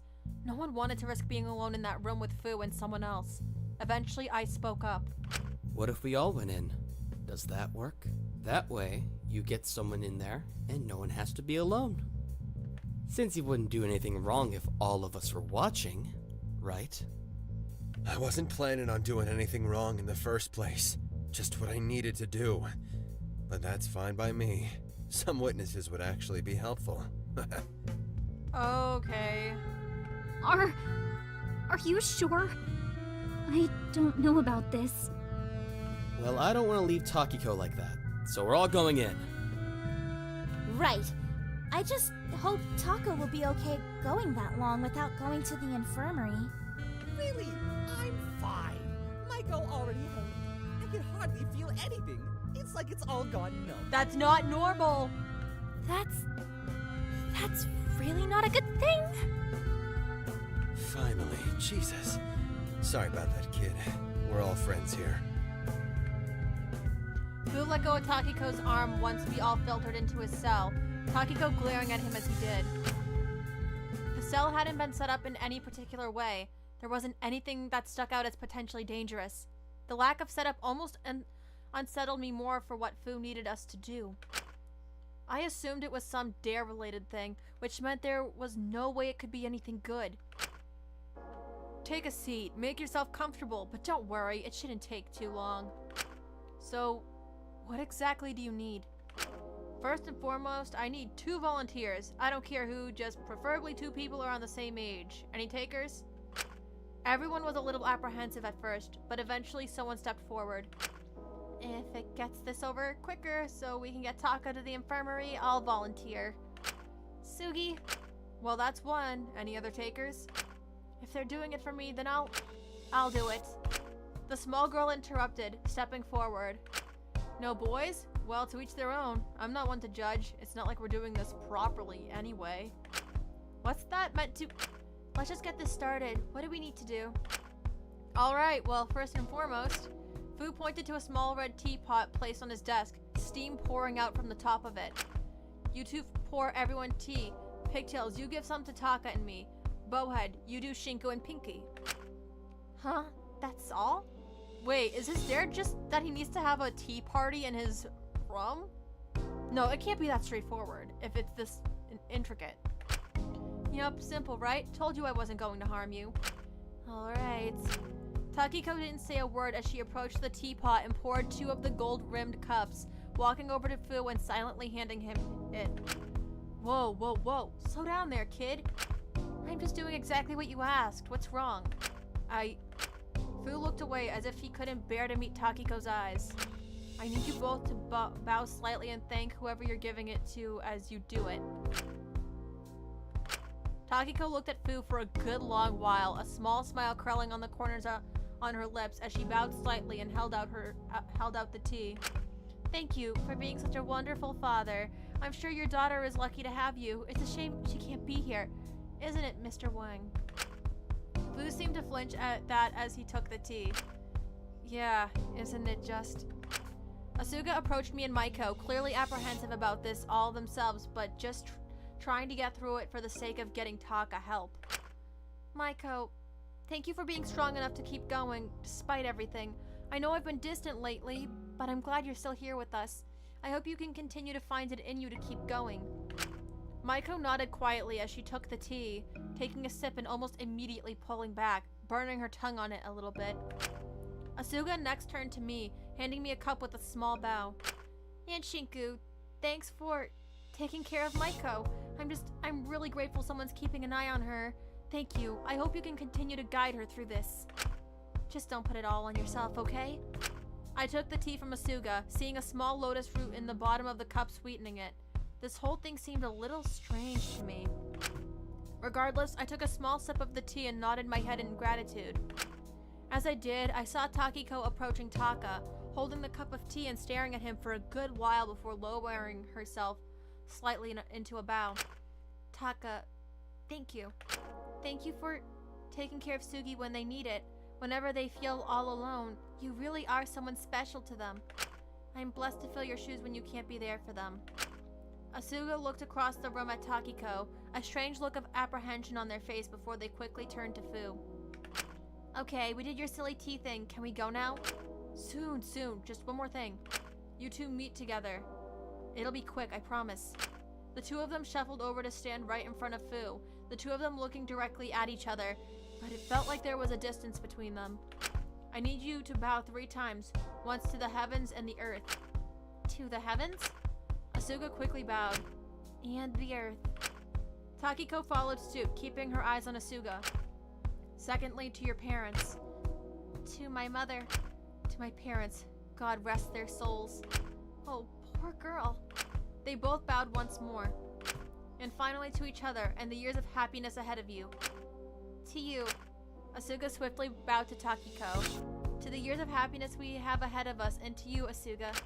Takiko bowed to her friend. May you grow old together, hand in hand. Never leave each other's sides. Wait, what's this? Right. We've done it now, haven't we? We can go, right? Yep, that's just about a wrap. Thank you both. That wasn't that bad, was it? Oh, I think Takiko knows what that was. Really, it's okay, Sugi. I can wait a bit longer. The longer you wait, the worse the scar will be. Come on. Asuga walked past us all and grabbed Taka's unburned hand, practically dragging him out to help, trying not to look at him, trying not to look like they cared. You're a good friend for going along with that. Aren't I just? Glad we managed to get that over with so quickly. I owe you one, kid. What was all that anyway? Who knows? All the stuff they're making us do was nonsense anyway. Those were traditional Chinese wedding vows, weren't they? Yeah, something in my gut was telling me, like, those sounded like wedding vows. Oh, God. How'd you know that? I could guess from the vibe of things. Well, don't worry about it too much. It wasn't the whole thing. It was far from a proper wedding. That sort of old traditional ceremony is hardly done these days. You're all good. Don't you worry. If your fans get all angry over that, then they weren't the kind of fans you want to keep around anyway. And what did they even have to get mad about anyway? Once again, it was far from the real deal. It was basically just what little girls do with their friends on the playground to practice. Right. Maybe don't just grab people and force them to do that next time. If you'd explain this whole thing, I'm sure we wouldn't have put up so much resistance. Hey, come on. It would be against the rules for me to just spell out what I was doing. Cut me some slack, kid. Yeah, it's not like he could detail what was going on. Why on earth was doing this your dare, though? It just seems strange. Who knows? Probably just thought it would make good content. You could have at least let Taka go early to tend his wounds. I never said he had to stay. I just needed 2 people. You didn't have to hold me hostage to get them, did you? Perhaps not, but how else was I gonna convince people? Only one person at a time ever comes to guard me. Speaking of that, where is my guard? I'm getting pretty hungry. That's exactly what I'm asking. Oh, Alora, hi! A figure sighed from the doorway, looking in at what was going on. Ah, just the person I was looking for. What exactly transpired here? Nothing that you have to worry about. You've already got a lot on your plate, don't you? He grabbed me and refused to let me go until we helped him with his stupid dare. What? Hey, come on, can you blame me? My dare required 2 people. How was I gonna get that when I only have one person watching me at a time? You could have just elected to have your truth revealed. I doubt any of us could form a lower opinion of you, quite frankly. Ouch. The truth hurts. And if you had to do your dare for the sake of protecting whatever is left of your family's reputation, then you could have asked your guard to get a second person. That's the problem. No one showed up to guard him this slot. What? I made it very clear we needed to stick to the schedule. It was meant to be... Is Taka alright? Has anyone seen him? It was meant to be his shift. Oh, this guy missed his shift. He was just with us. He was helping us with our dares earlier. His hand ended up getting burned, so Asuga took him to the infirmary. Until, that's a surprise. She seemed weirdly proud for a moment. Wait, so he skipped his shift? My guess is he was too preoccupied with his dare. He must have forgotten. Strange that he would, though. I thought he was making an effort to help out however he could to prove he was trying to be better. Skipping his guard shift seems a little counterintuitive, no? I didn't account for people having to do their dares when I made the schedule. I can't fault him for skipping it. He might have just forgotten it. Well, what do I know? It must have just slipped his mind, huh? It's strange Fu didn't just run out, though. You'd have thought he would have taken the opportunity to leave. I told ya, I'm on my best behavior. You have nothing to worry about. Yep, nothing at all aside from not letting me leave until people agreed to come into your cell. Give me a break, Kiko. Oh! No, he almost slipped up. Oh, he almost slipped up. Excuse me? Point is, I've been on good behavior. You got nothing to worry about, Doc. I'm hearing the opposite, quite frankly. Well, you know, if you wanted to stop any more little disputes, maybe we could let me go? I mean, it's been a month. Absolutely not. Come on now. I've been well behaved this whole month, and it's a little unfair to keep me trapped in here with the motive in full effect. What if I need to do something for a dare that'll require me to be somewhere else in the prison? Then you take it up with whoever's guarding you. That hardly seems fair. Well, perhaps you should have thought about that a month ago when you stabbed someone. If I hadn't, Tian could have gotten hurt. What did you want me to do, kid? Wait until the timer ticked down and we had no choice but to torture her? It never got to that point, Wang. Well, I'm no psychic. I had no clue one of you would suddenly get the guts to kill, let alone the purple kid. I'm not having this discussion with you again. I really hate to play devil's advocate here, but I feel like keeping up the guard schedule isn't going to help right now. People are just going to keep skipping shifts because they have their dares to do, and if you keep imposing it strongly regardless of that, I think people will start to resent you. I don't mind tanking my reputation for the sake of keeping people safe. Well, I do. You're our one chance out of here, Dr. Relenius. In all due respect, I don't want you getting hurt. I'm sure no one else does either. Yeah. Really, it would be the smart choice. That way everyone else can get on with their dares freely, and I can too without causing a whole scene, you know? What do you say? We'll discuss it tomorrow morning at the group meeting. It's too late for this, and I need to check in on Takahiro. Uchiyama, do you mind covering it for him until Chatel's shift? Sure. Wonderful, thank you. If that's settled, I'm going to leave. I hope you all have a pleasant evening. You too. I'm going to crash for the night. Good luck, Takiko. Take care, alright? Yeah, night, Takiko. And you too, Fu. Takiko just smiled.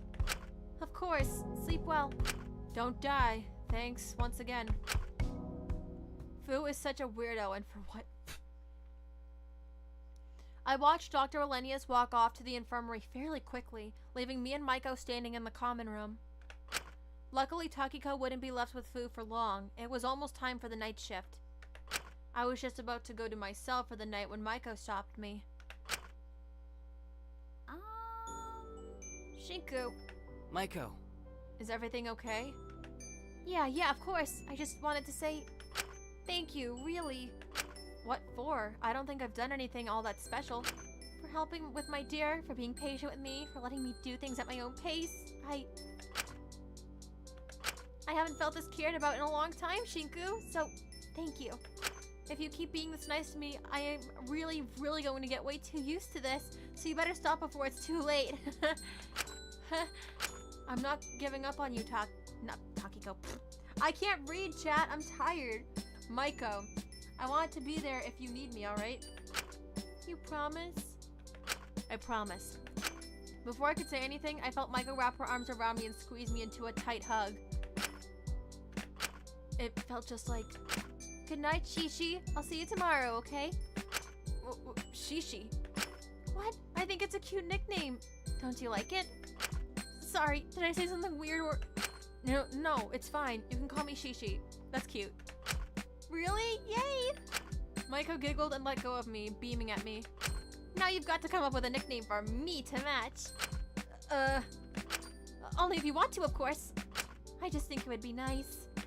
I'll give it a think. You better come up with something cute. Okay. I'll try my best. I'll see you in the morning, Shishi. Sweet dreams. Night-night. She cooed and waved at me, looking at me as I turned to enter my cell. Just standing there. Are you waiting for something? Oh, it's just, never mind, it's silly. Don't even worry about it. Just tell me what it is. Are you gonna say it back? She's sort of needy, isn't she? Well, I'd rather indulge in it than risk her doing anything drastic. Night-night, Maiko. Sweet dreams. Her face lit up as I said that, soon after she left to her cell and I left to mine. Perhaps indulging in all this, coddling her, stepping around her crime, and trying my best to not discuss it was not the best thing to do here. For now, if you are okay, Shinku, I would say keep doing it.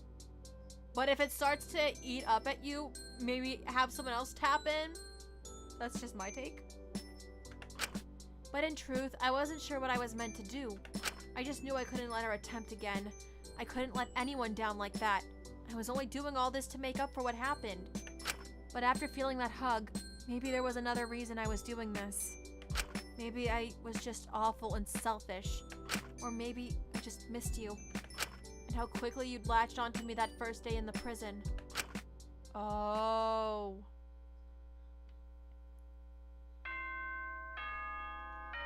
I'm gonna take a sip of water. Hold on.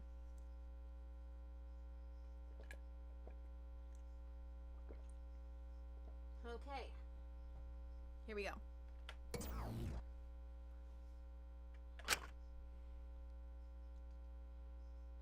Good morning, prisoners!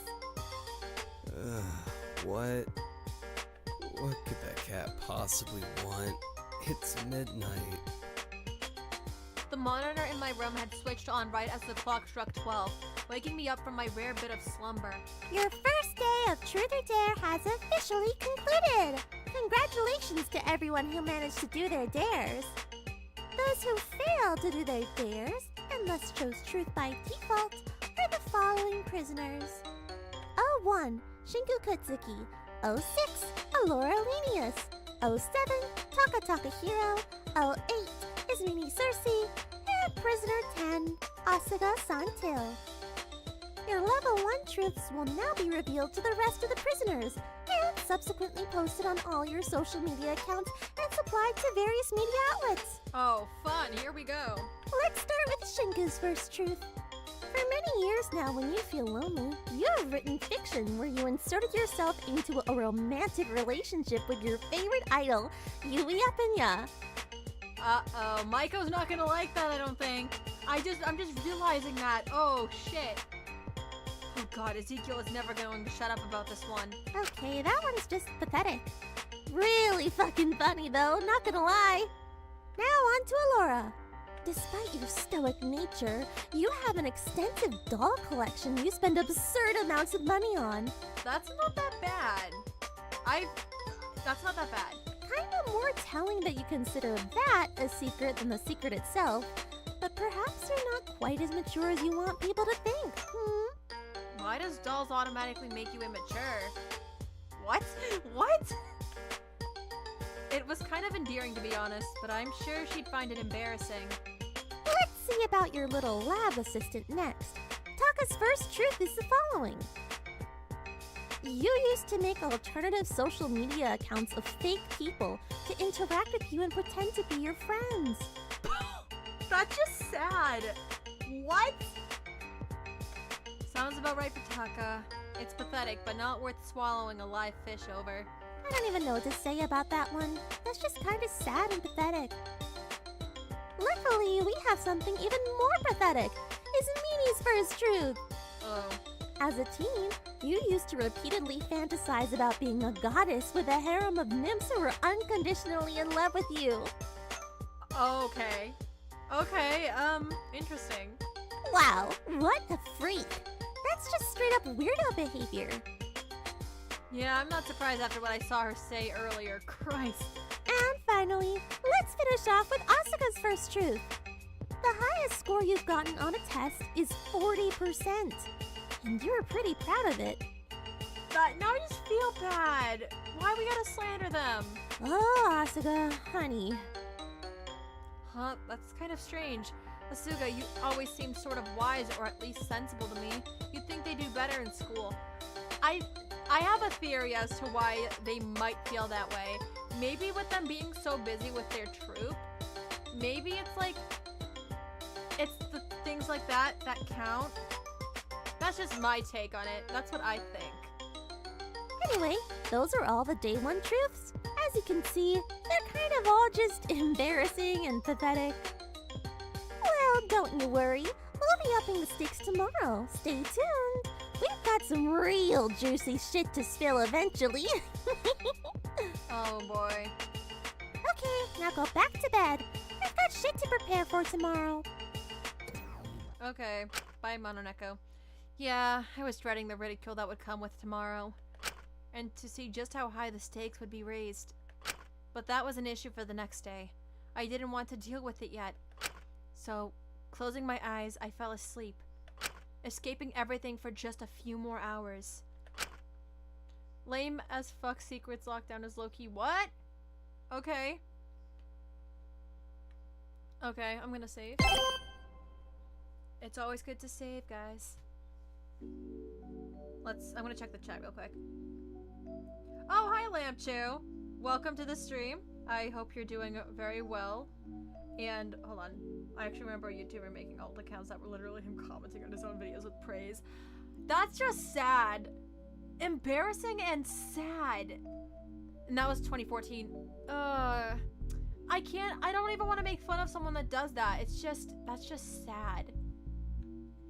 The next day I woke up feeling groggy and heavy. I must have slept in despite the early night.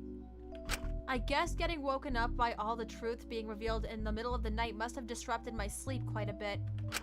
What time is it anyway? I rolled over and looked at my bedside clock. It was almost time for the morning meeting. I don't want to be late. The others would worry. I looked over at the new envelope that had been placed on my desk. I should probably check it to see what was in store for me today. It couldn't be too much of an escalation from yesterday, right? I peeled off the seal and looked at the slip of paper inside, my eyes squinting as I saw the truth. On an alternative account, you write harsh, often bordering on bullying, reviews for fanfiction of media you're interested in. Many of these fanfictions are written by literal children. Oh, that's not fun. Hey now, how was I meant to know how old they were?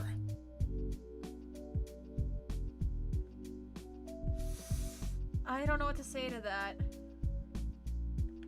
It's nothing career destroying, but I'm sure if this got out, the press would have something to say about it. The others would definitely have a lot to say about it. I was already dreading their reaction to my truth from yesterday. I guess it was becoming harder and harder to hide how pathetic I was growing up.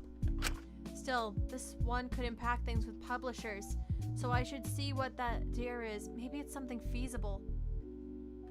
Call prisoner 04 Akari for the whole day and treat her the same as you would your actual sister. Oh, that is crazy. Christ. Prisoner 04. That's Takiko, isn't it? That's messed up. Yeah, that's fucked up. I couldn't, could I? That wouldn't be fair on Akari's memory or on Takiko herself. But it's not the worst thing in the world. Right. I could just try to avoid Takiko the whole day. That way I'd still technically complete my dare without having to cause any conflict. Yeah, there is kind of a loophole to that one. But if they're forced to interact, if her dare has anything to do with Shinku, then he's kind of cooked. Of course, I was going to have to see her at the group meeting, but I didn't have to talk to her directly. As long as I could avoid one-on-one conversations with her, I'd be fine. Oh.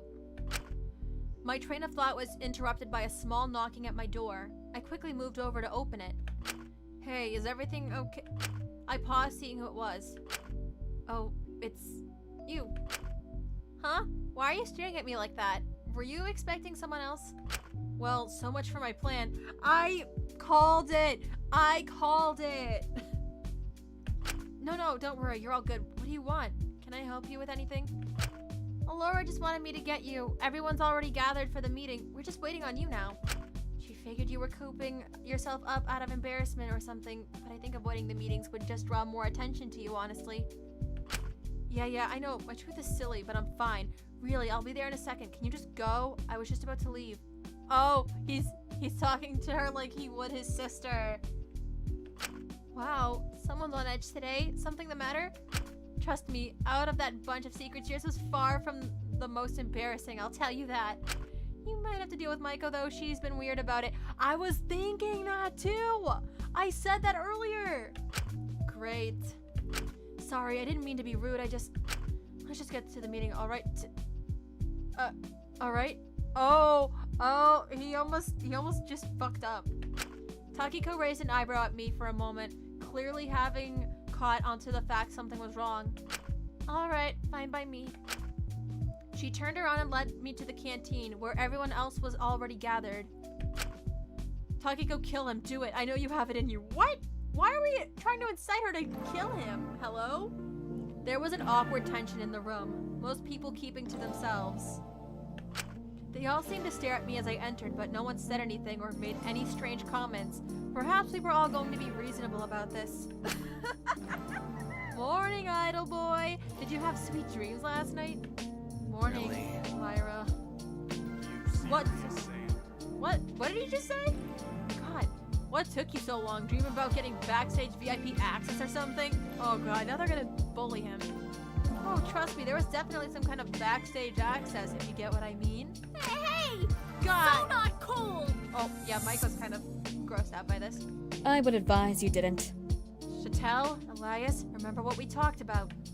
Right, saws, docs. Won't happen again.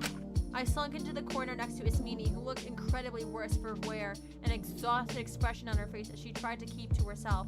That's enough out of you. God save me, Shinku, I can't do this. Hey, come on, at least we're in this together. We're both weird. Yeah, fair enough. At least there's that. What are you getting at? Right, now that he's here, can we start? Of course, I'd like to remind everyone that we should keep things civil here and be reasonable with one another.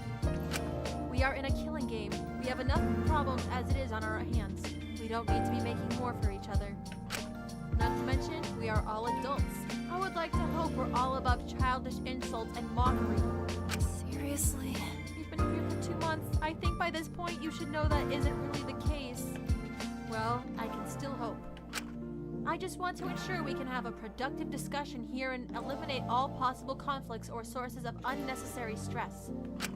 So, what? We're just gonna sit here and listen to everyone's sob stories? Because I don't care how you frame it. Some of these secrets are fucking hilarious, and if you say otherwise, you're lying. I think you're the only one, aside maybe from Lyra, that finds this funny.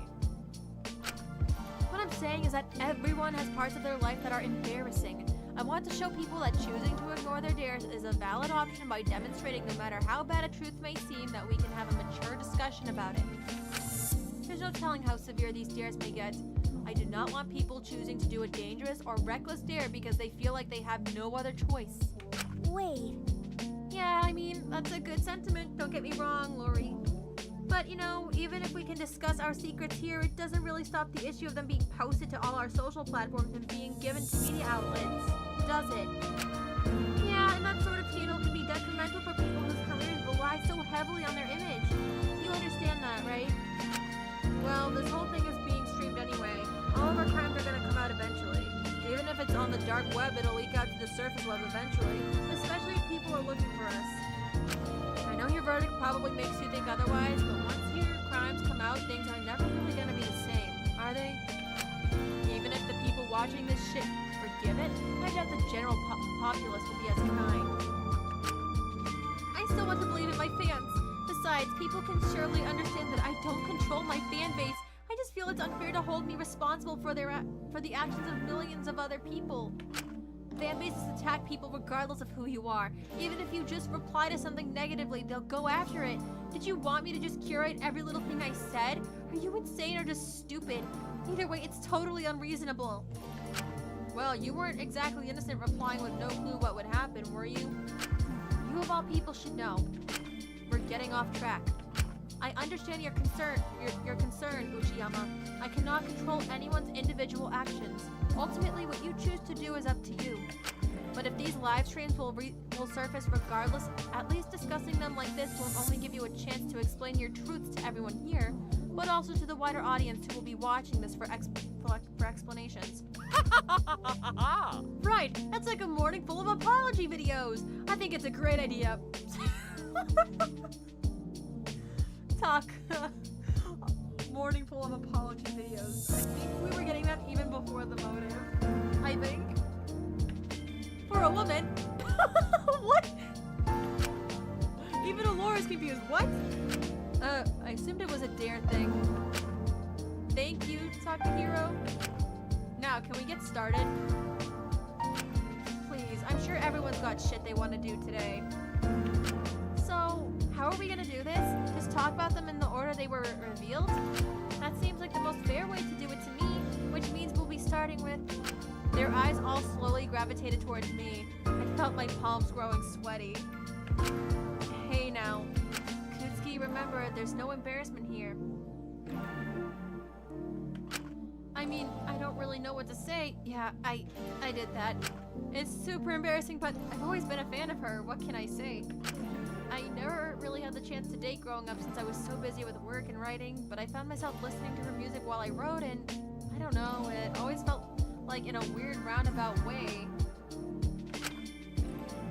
By being what I listened to while writing, she was almost supporting me. So I tried to support her in turn, which kinda grew into a small, tiny childhood crush, but everyone has crushes on celebrities, don't they?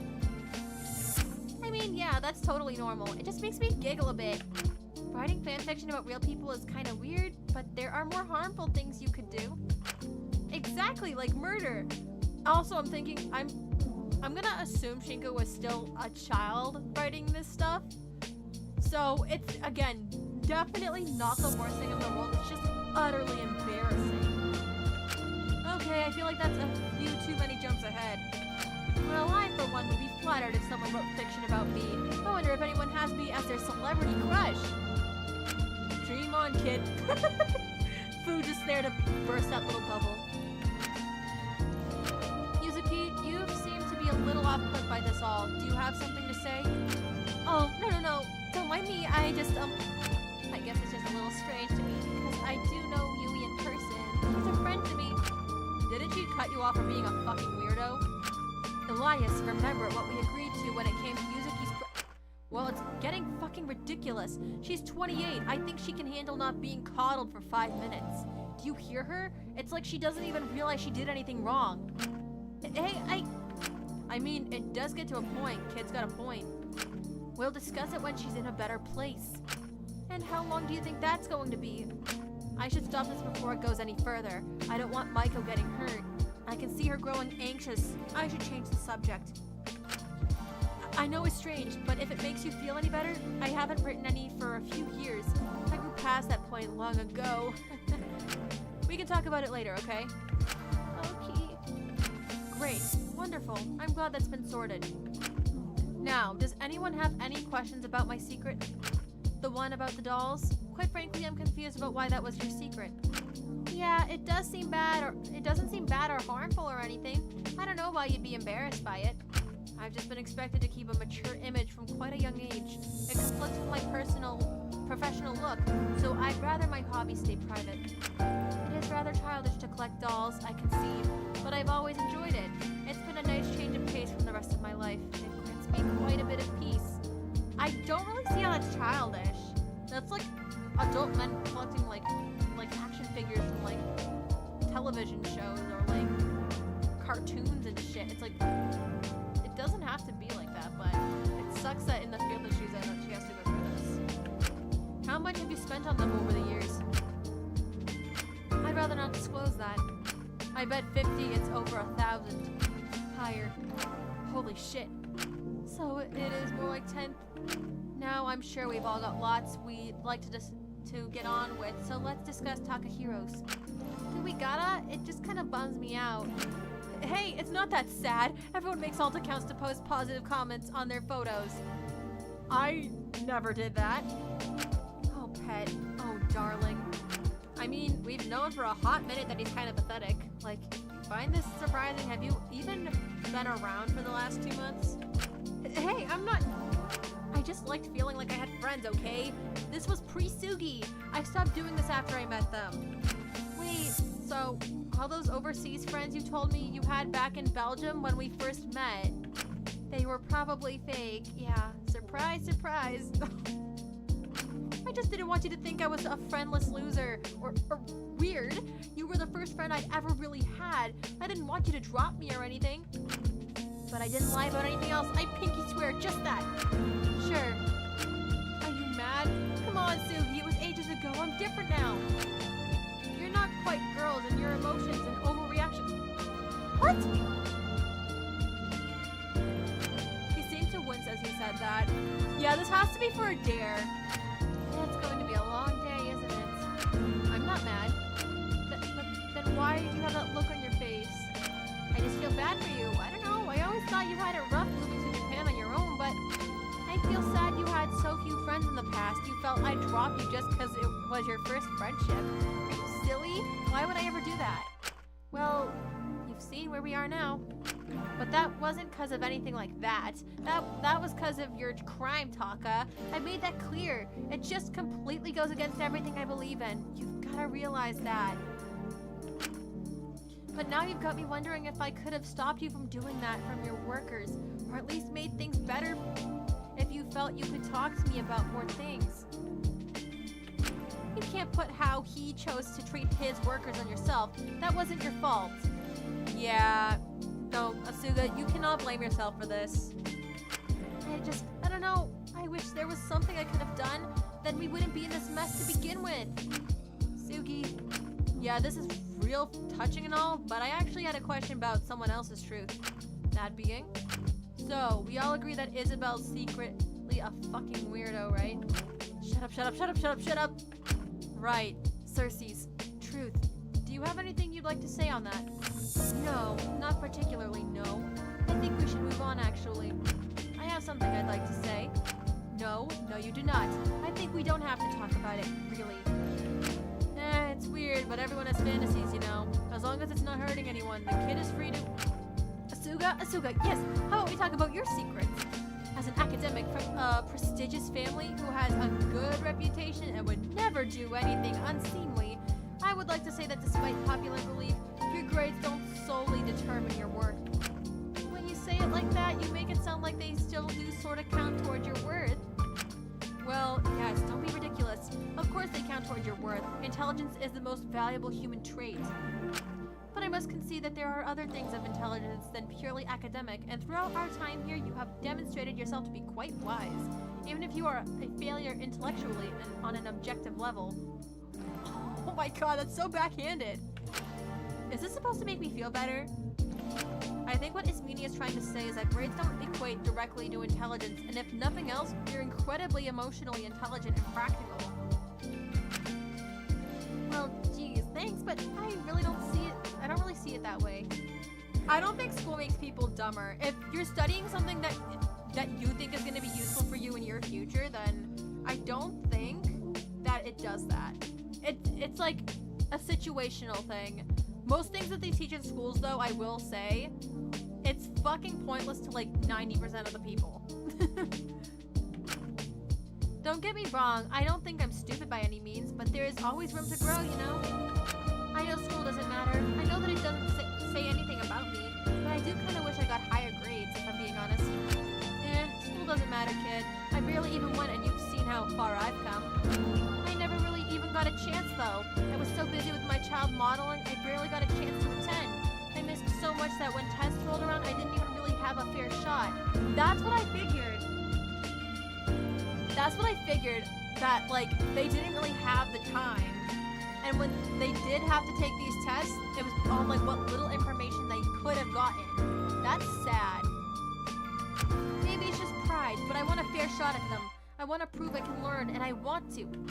I get that. Teachers also don't really give half-as a fair shot at all. At least it was that way when I was at school. I hope it has changed. I mean, they always just assumed I was just a troublemaker or a delinquent or whatever from the start. I guess me skipping school a bunch probably didn't help, but hey, I know it's not my fault. It still kind of sucks I didn't do better, you know? I don't see why you're so quick to act like you can't change that. Huh? You can always go back to school, you can retake exams. Sure, sometimes you have to pay a small fee, but considering you're an ultimate, I'm sure you have enough. Huh. I guess I just don't know when I'd have the time to study. We do have all the time in the world here. This could be the perfect opportunity. I'd certainly be more than happy to help. I need something to do while I'm here. Really? I'd appreciate that a whole lot, actually. I'd like to join as well. I missed out on quite a bit of school as well. I have always wanted to go to university eventually, even if that's probably unrealistic. If you two are doing it, then I'd love to join too. We could have a little study group, make up for all the lost time. I was half expecting Ismini to shoot Taka down considering how she usually was with him, but she forced a smile on her face. Of course, you two can feel free to join us too. Really? I'll have to make time for it around my lab assistant work, but I'll join whenever I can. Just you wait. Right. I think that covers all the truths that were outed last night. If anyone has nothing else they'd like to add, I'd like to move on to one last thing before we leave. I'd like to propose letting Fu out of his cell. What? Are you crazy? We put him there for a reason. Hey, I've been on good behavior ever since, kid. I know you're upset, but try not to be too harsh. They have a right to be, though. You stabbed them. Good behavior? You practically took me hostage yesterday. Hey, that's just because I had to do my dare. Can't fault me for that, can you? I mean, nothing bad happened inside his cell. We just sort of drank tea. It was kind of nice, actually. Still, this seems unnecessarily risky. I'm uncertain how I feel about this. People have already started skipping guard duty for the sake of doing their dares. It does also severely restrict him from doing his own dares. Well, he stabbed Asuga. Quite frankly, I think he deserves to have his troops outed. I don't think anything could come out that's worse than what we've already seen. Yeah, something to that effect was said yesterday. In-game. You'd be surprised, kid. You're really not making a good case here for why we should let you out. I feel as though with the new motive, restricting him would only provoke him. It gets to a point where it's more dangerous to try to control him while others are attempting to complete their dares. If he's assigned a truth he wants to keep hidden, I feel as though he'd be more than willing to hurt his guard to get out and do his dare. I'd rather stop that before it's too late. Well, it's your suicide. Don't be surprised when the guy who already tried to kill someone tries again. Just have someone monitor him then. If there's anyone willing, you know, you can still keep eyes on him.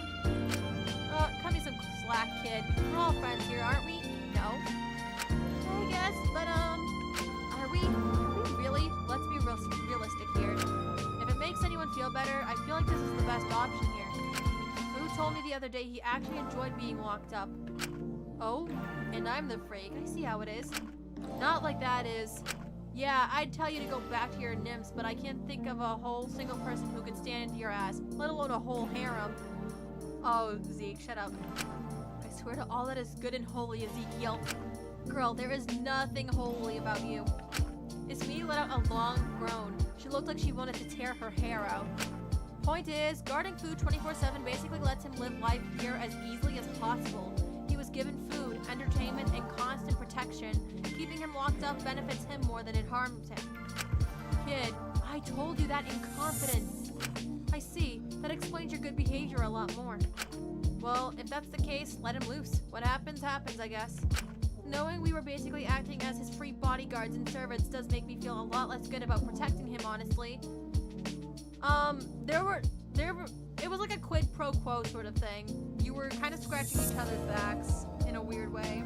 I feel like we just got tricked. This whole thing is so Evil Burger.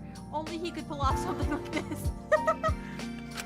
Evil Burger. Wow, what inventive vocabulary. I was just taking advantage of the hand I was dealt. Can't fault a man for that. You were the ones who set it all up. I just benefited from it. Yeah, he has a point, guys.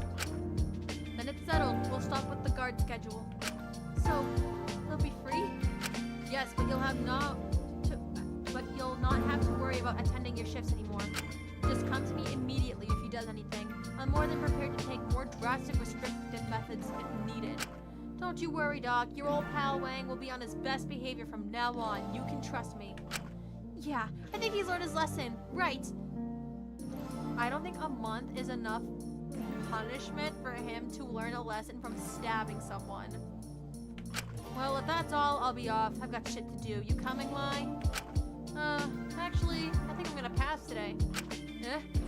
I was thinking I'd hang with Laura today instead, you know? What? What? Why the hell would you... Hey, Laura, you need an extra pair of hands for your work today? I'm happy to do whatever you need. Hey, back off! Laura already has a lab assistant, and that's me! Three's a crowd, don't you know? A babe like you is all beauty, no brains. It's bromine, not cismine. You're bound to mess something up. I don't even know if I read that right, but oh well. Come on, I'm not trying to step on your toes, really.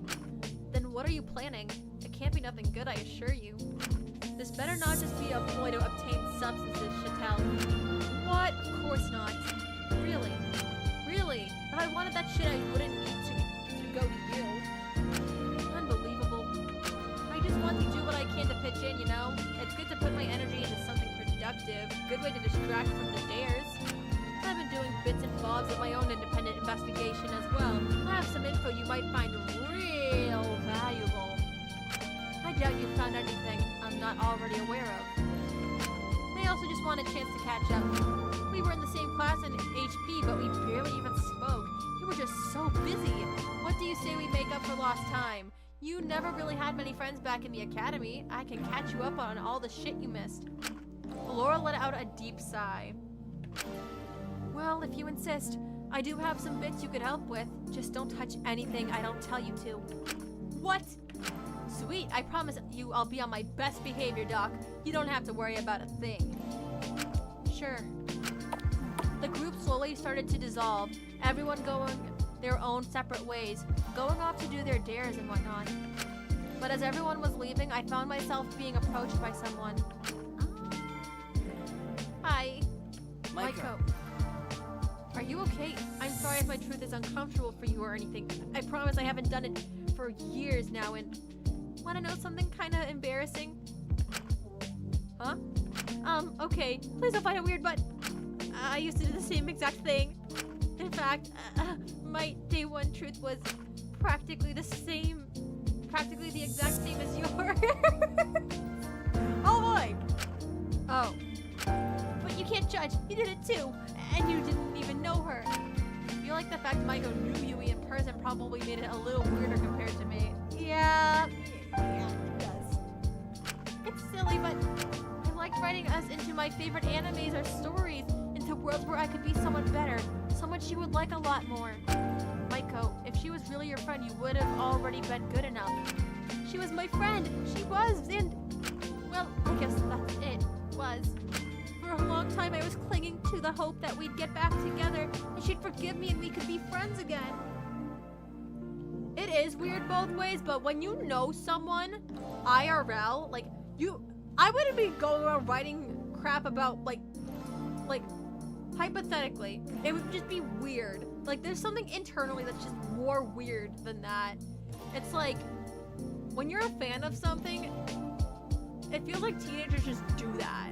It's weird, yes, but when you're writing about someone you know on a personal level, that feels weirder to me, in my opinion.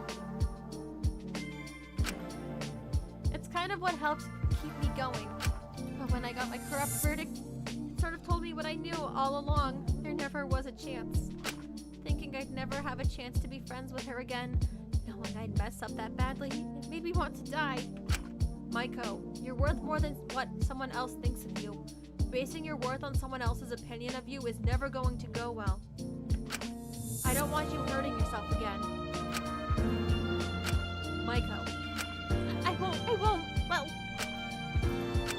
I'll try not to try again because I've got my hope back. That's good to hear. Because being so taken care of by all of you, how kind and nice you've all been to me. It's made me realize... I paused. Was Maiko actually properly self-reflecting? If so, this would be a great first step.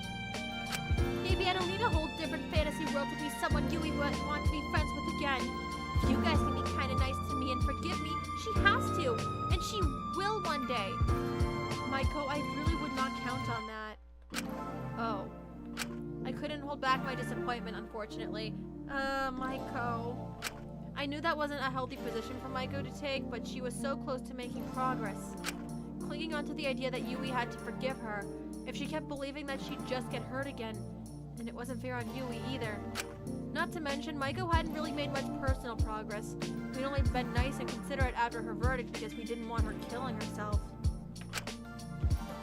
What's with that look on your face? Did I say something wrong? I'm not being silly or delusional, right? You're being just a bit delusional, Maiko. I'm sorry. But if that false hope of Yui forgiving her was the only thing keeping her from not wanting to die, even if it was wrong, how on earth could I take that away from her? If I did, she could hurt herself again, or who knows what. And it would be just like you all over again. No, you're not. Sorry, I'm relieved. This shouldn't be on Shinku. Like, if anyone has any, like, gripes with Shinku saying this to Maiko, it's not his fucking place. She needs to get an actual therapist. He is not a therapist. That is all I will say. I'm gonna defend Shinku on this one. I'm glad to see you doing a bit better, Maiko. I felt my stomach twist, but I knew this was better for the time being. Yeah. Yep. Really? Wow. Oh, geez. It's nice to have someone care so much. Of course I care. I'm your friend. Forever and always? Forever and always. Now, are you going to be okay with your dare today, or are you going to need help? I should be fine. It's a little scary today, but I should be able to handle it okay. I just think it's best I do it alone. Alright, well, I'm here if you need me, alright? Okay. Thank you, Shishi. That nickname again. It was hard to believe this woman was 28. I sighed as I watched her leave, but she seemed to pause, turning around and looking at me. Oh, right. Not to be a bother or anything, but did you come up with a matching nickname yet? I'd totally forgotten. Did you forget? Not that I mind or anything. I know this whole thing is super duper mega stressful and you probably have a lot more to worry about than silly nicknames for someone like me. No, of course I remembered. How about Mai was what everyone else called her. It might make it feel a little less personal if I just called her Mai. I didn't want her to do anything related to her actual name that might set her off. Coco? What do you think of that? Oh my gosh, that's so cute! Alright, just hearing that gives me the boost I need to get through today. I'll do it all by myself today, I promise. I'll see you later, Shishi. Have a good day. Maiko smiled and left. I was admittedly a little worried about how she'd handled her dare, but I figured she'd be okay. Really now, kid? She is 28, Shishi. I turned around, seeing someone had been listening to our conversation. She's fragile. If she's smart, she's playing it up. I don't think she has the capacity to manipulate anyone. She's not like that. I don't think she even realizes she's doing it. But until someone gives her a wake-up call, nothing is gonna change. That is not our place, though, Fu. If you have the capacity to deal with whatever damage is coming from that, be my guest. But Shinku should not have to have that same mentality. I'd like to think her verdict would have been enough of a wake-up call. Well, you see where that got her. Can you just mind your own business? I just don't want her hurting herself. Well, it's your life. You can do what you want. Just don't let yourself get taken advantage of, kid. But if I had to take a guess, you're getting something out of this too, aren't ya? Oh, he's clocking Shinku's shit right now. But I can't say anything, can I? Fu gave me a smile, but there was a strangely sad look in his eyes. I'm doing the exact same thing. Why is Fu being the realest bitch alive? He walked out, leaving me alone in the canteen. Leaving me with the rest of the day ahead of me. Increase the gain on the mic a little more. I can. A little bit. Yeah, just a tad bit more. Cause I don't want this to be too loud. I'm planning on ending stream very soon either way. Like, the next safe point I can get to, I'm just gonna end the stream. Leaving me with the rest of the day ahead of me, and that stupid dare. Right, that dare. It made me feel slightly sick to my stomach. This wasn't fair. It wasn't fair at all. Surely, the people behind this didn't want to dishonor her memory either. Really? Are you really okay with this? This is horrible. Yeah, obviously. The dares are meant to be horrible.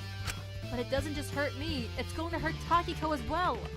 Wow, it's almost like that's the whole point of the motive. Are you seriously going to come in here bitching every time you have a minor complaint? Are you that pathetic? You got yourself into this mess. You can't complain now. Can you just get out? The dares are what they are. They're meant to suck. If you hate them, tough luck. Better hope someone murks someone soon. If you were really against it, you would have just let your truth get outed. Are you insane? What would my publisher think if that got out? Oh, so your career is more important than her memory. Amelia, I'm your warden and you'll address me as such. You don't want this, do you? Please, come on. You knew Akari, didn't you? Just let her rest, please. Why do you seem to be doing everything in your power to remind me of her? Because if we didn't, you'd never face what you did. You'd forget and move on with your life, just like you want to. I'm not making you disrespect her. If you wanted to really take responsibility, you'd suck up letting your truth get outed. But you're not going to do that, are you? God, you really are the poster boy for ultimates, aren't you? Get out of my office. I looked down at the ground and left. Protesting was pointless. As long as I avoided Takiko for the day, I could still do this without causing any conflict.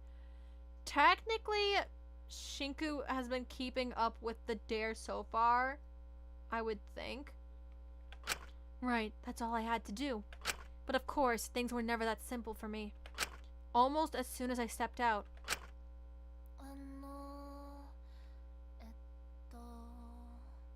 What was that?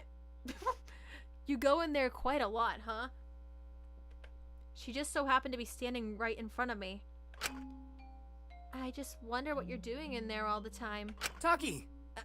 It's really nothing all that important. I was just asking for some clarifications on my dare. Really now? Is that so? Yep, that's right. Seems I can't get out of it, no matter how unfair it seems. Well, if we're on the topic of dares, if I just start doing mine now, she'll definitely pick up on it being a dare. Takiko is quite smart. And if she understands it's one of the dares, I'm sure she won't resent me for it. So, think you'll struggle with your dare today, Akari? Despite that, she seemed a little taken aback by calling me her that. She just stood and looked at me for a moment before her lips curled into a small smile. Not particularly. I think it'll go just fine, actually. Well, that's good. I'm sure you don't need it, but if there's anything you need from me that could help, let me know. My goodness, you're making yourself helpful, aren't you? Huh? What do you mean? Helping Molly with all her dares. Now helping me? It's almost like you're trying to prove something to yourself. Well, just be sure not to overexert yourself. I'm sure it'll pile up before you know it. And that'll be no good for anyone, will it? Thank you, Akari. I'll be sure to take care of myself. Of course. It was nice when she was like this. It was almost like the old Takiko was back. It couldn't help but make me smile. And perhaps there was a terrible small part of me that sort of enjoyed pretending that she was Akari. That sucks. When she was nice to me like this, despite what I was calling her, it was almost like... Of course, I don't think you'll have much of a problem with your own dare today, will you? If anything, you'll probably enjoy it. Hey, come on, these dares are hard for all of us. Why, of course they are. I'm just trying to make the best out of a bad situation. Sorry if that came off as rude. I just wanted to make sure that you didn't just dwell on the negatives. No, it's fine. I'm sure you're just doing what you can. Honestly, it's really nice to see you like this again, Akari. Oh. After your corrupt verdict, you just became really withdrawn. It made me wonder if the way you acted before are just entirely fake, but when you shine through again like this, it makes me happy. I just hope that you'll get your spark again soon, just like Taka. Right. Everyone seems to be warming up to him again, no? Right. And I'm sure people will do the same to you, Akari. As soon as you realize what you did was wrong, I'm sure everything will start to seem better. If anything, I think you'll come out as a better person in the end. Sure. I just hope you're not secretly manipulating me or something. I mean, I'm sure you've learned your lesson about that. You're so gross. Huh? Learning my lesson? Coming out of this a better person? Of course, absolutely. I'm sure restricting all of my access to essential things I need to live and making me dependent on others will make me think I'm the awful one here. I'm not 5. I knew it wasn't great. I don't need to be tortured to know that. I did everything I could. I really did. I pushed myself to be kind and nice, and I just wanted things to be okay. I was willing to overexert myself in order to make it so people were alright. What a joke. I don't think many of you deserve that. You're just like the rest of them. As soon as there's a small crack or slip in the image of me you just assume every part of me is wrong and needs fixing. Not out of any actual concern for me, mind you. As long as you get your free therapist back at the end of it, you're happy, aren't you? Ouch. Akari, hey, hold on. Akari. As long as I forgive you at the end of all this, is that enough for you? An easier, better version of her? Is that what I am to you? I mean, there's a reason they gave you it if that's your dare. Deny it all you like. Getting your cheap bargain bin forgiveness from me is good enough for you, isn't it? That's not fair. Right. It's a little too real when she isn't entirely nice and kind all of the time. Shh. It's okay. It's okay, Shinku. I'm here now. If it keeps you happy, substitute me with whoever you'd like. Everyone else does it. Why shouldn't you? Oh, okay. No, this is fucked up and way more fucked up than I thought it was because... Oh god, I don't even want to say it now. Don't you feel like you deserve something easy for once? A break from having to try? The terrible part was that I did feel in part that I did deserve forgiveness, that I did deserve that second chance to make things right. That's why I was doing so much with Maiko. I thought if I could save her, then it would make up for the past.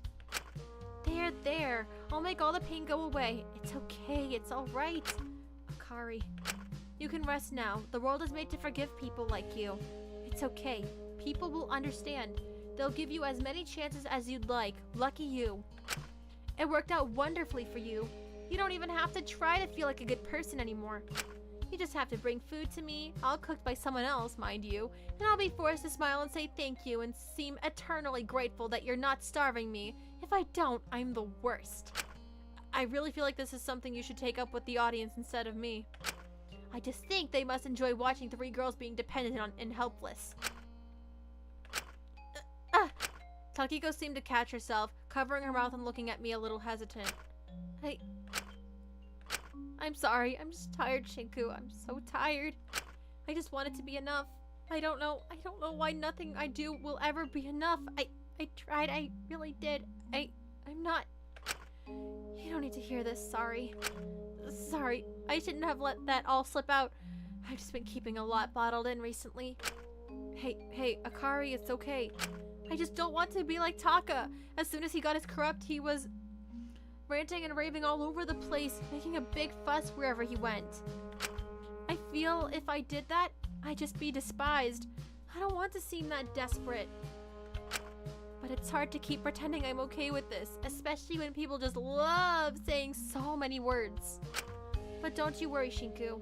I'm sure in the meantime you can get your kicks out of taking care of Maiko. You two are close, huh? Yeah, she's gotten pretty attached to me. I think it's good you're keeping each other busy, but... And if there's anything at all I can help with, please do let me know, my dear. Oh, how very Riz of you. What? How very Riz? Is that what this guy just said? I don't know what a hoochie mamacita like you could possibly to do us help aside from stand there and look pretty. Taka, shut up. Shut up! Oh my gosh, Vin, hi! Welcome to the stream! Before Takiko could finish what she was saying, 2 figures seemed to walk through the hallway, making a lot of noise. Neither of them seemed entirely happy about talking to each other, despite their words. Taka, it's Mini. Are you two okay? Oh, why of course. Just very busy doing science and stuff. What exactly do you mean by science and stuff? Oh, I think it would be too much to explain to your tiny little girl brain. Don't you worry one bit, cutie pie. Taka! Keep your mouth shut! Save our sanity, please! Oh, that's so nice. He's being so sexist. Oh my god. That 100% has to be his dare. Oh my god. Well, dear, considering how helpful Takahiro has been and how much Dr. Olenius has placed her faith in him, we're collaborating together today to help on the escape plan. Oh no, why are you dying in a corner? I thought Dr. Olenius was trying to keep the specifics of her plan fairly confidential. Yes, absolutely. I have no idea what that bomb broad is planning. So wait, no one has any idea what this nebulous escape plan she's been working on for 2 months even is? Nope. But despite her biological limitations, I have full faith in Dr. Olenius to get us out of here. Biological limitations? I'm sexist now! I'm surprised you have yet to update the stream background pic. Oh, yeah. I've just been using it. I don't really have anything else to put there right now. Also, this line, out of context, it's crazy. Oh, so we're just saying it. Pet, don't be too harsh on him. I think it's for a D-A-R-E. I know. I guess I just got caught a little off guard. Well, if you've been given a task or something to do, is there anything we can do to help? Of course! I'm pretty busy today, actually, so getting some extra hands on board could help a whole bunch. I'd like to help too. I'd really like to get a better idea of what exactly this escape plan is. If you two would like, I'm more than happy to help you and leave Taka alone to get on with what he needs to do. Ismini said that with quite a bit of enthusiasm. It was clear she wanted to get away from Taka as soon as possible. Well, I'm more than happy to have some alone Taka time. If you three would like to team up, I've got a little task for you all. Could you do a little check of the library for any books about this facility's history? Specifically any which might give us some nifty little insights into the infrastructure of this place. The library, of course. We're more than happy to do that.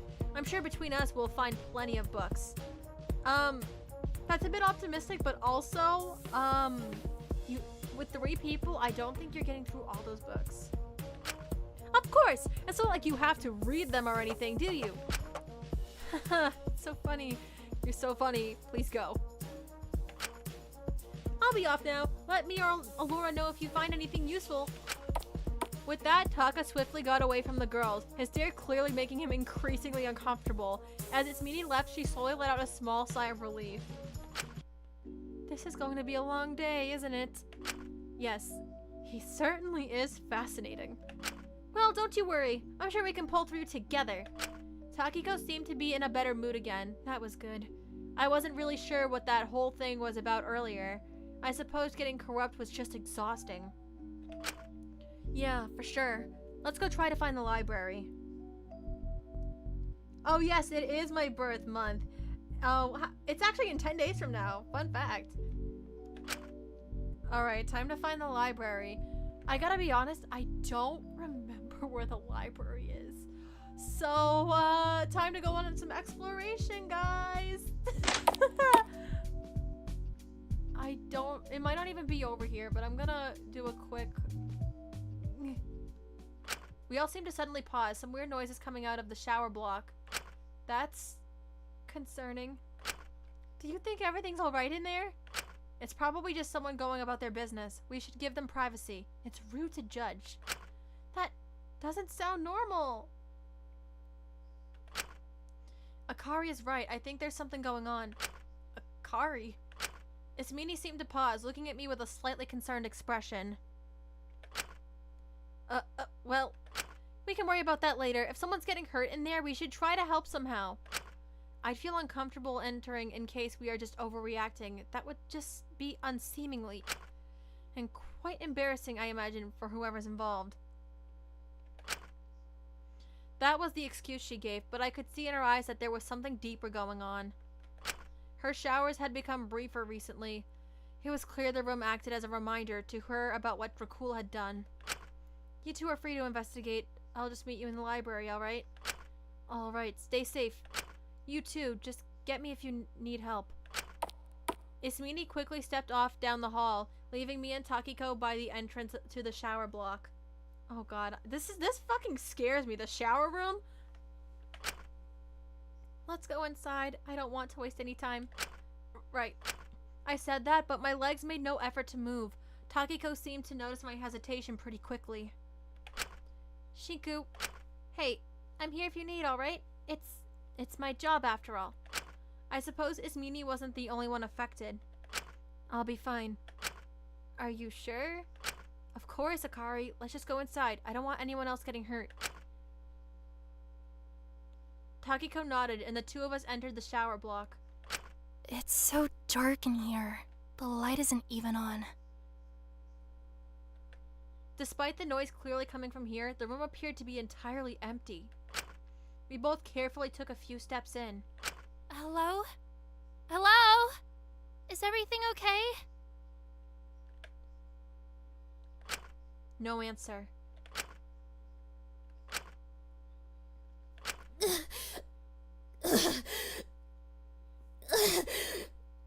Uh-oh. It sounds like it's coming from the girls section. I'll just have a look. You stay out here. Did someone get hurt? Alright, just let me know if you need anything. Takiko stepped forward, apprehension in her steps. She peeked her head around and let out a small gasp. Asuka! Oh my god! Hey.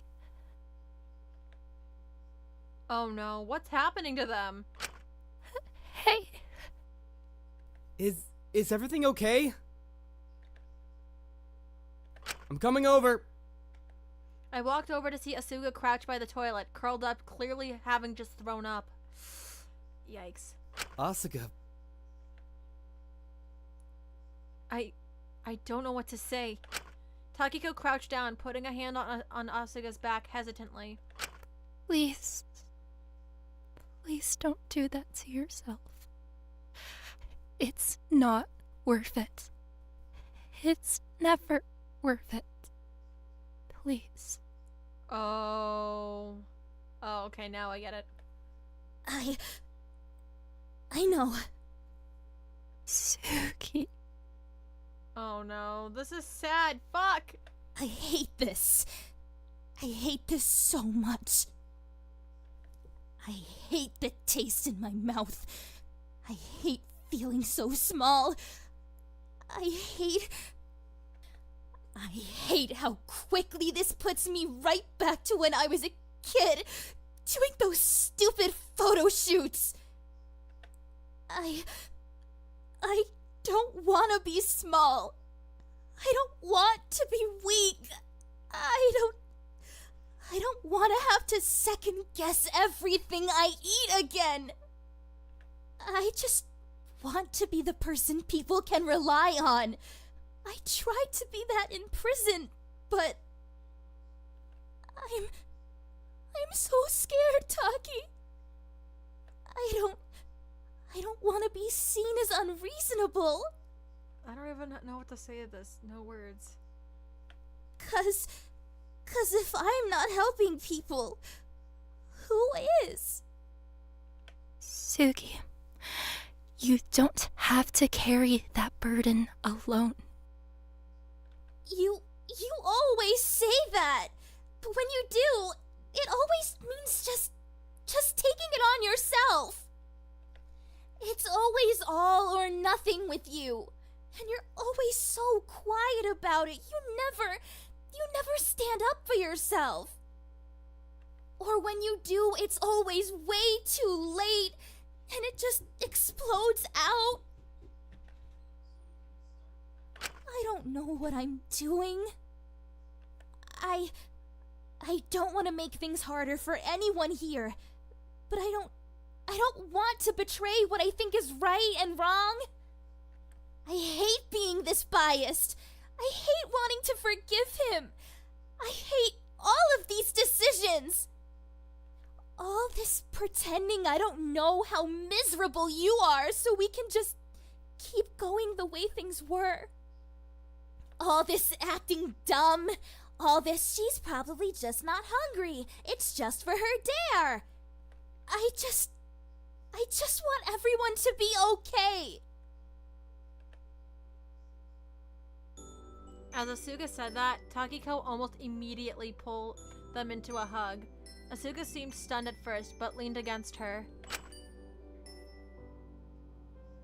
Oh my god, this is sad. Suki. Suki. I'm so sorry. Huh? What do you... I've been horrible too. I just used my dare yesterday as an excuse to let everything out. I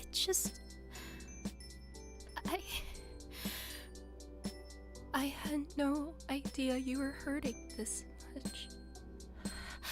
I was so focused on myself, on constantly feeling like I'm no one's first choice, that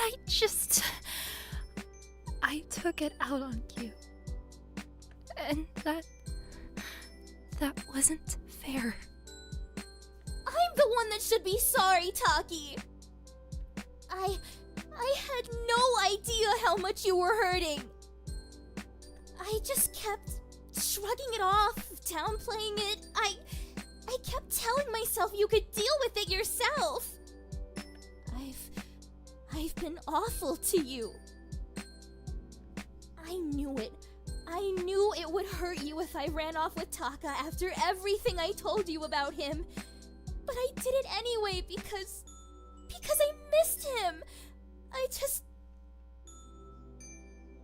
Suki, I wasn't hurt because you wanted to hang out with other people.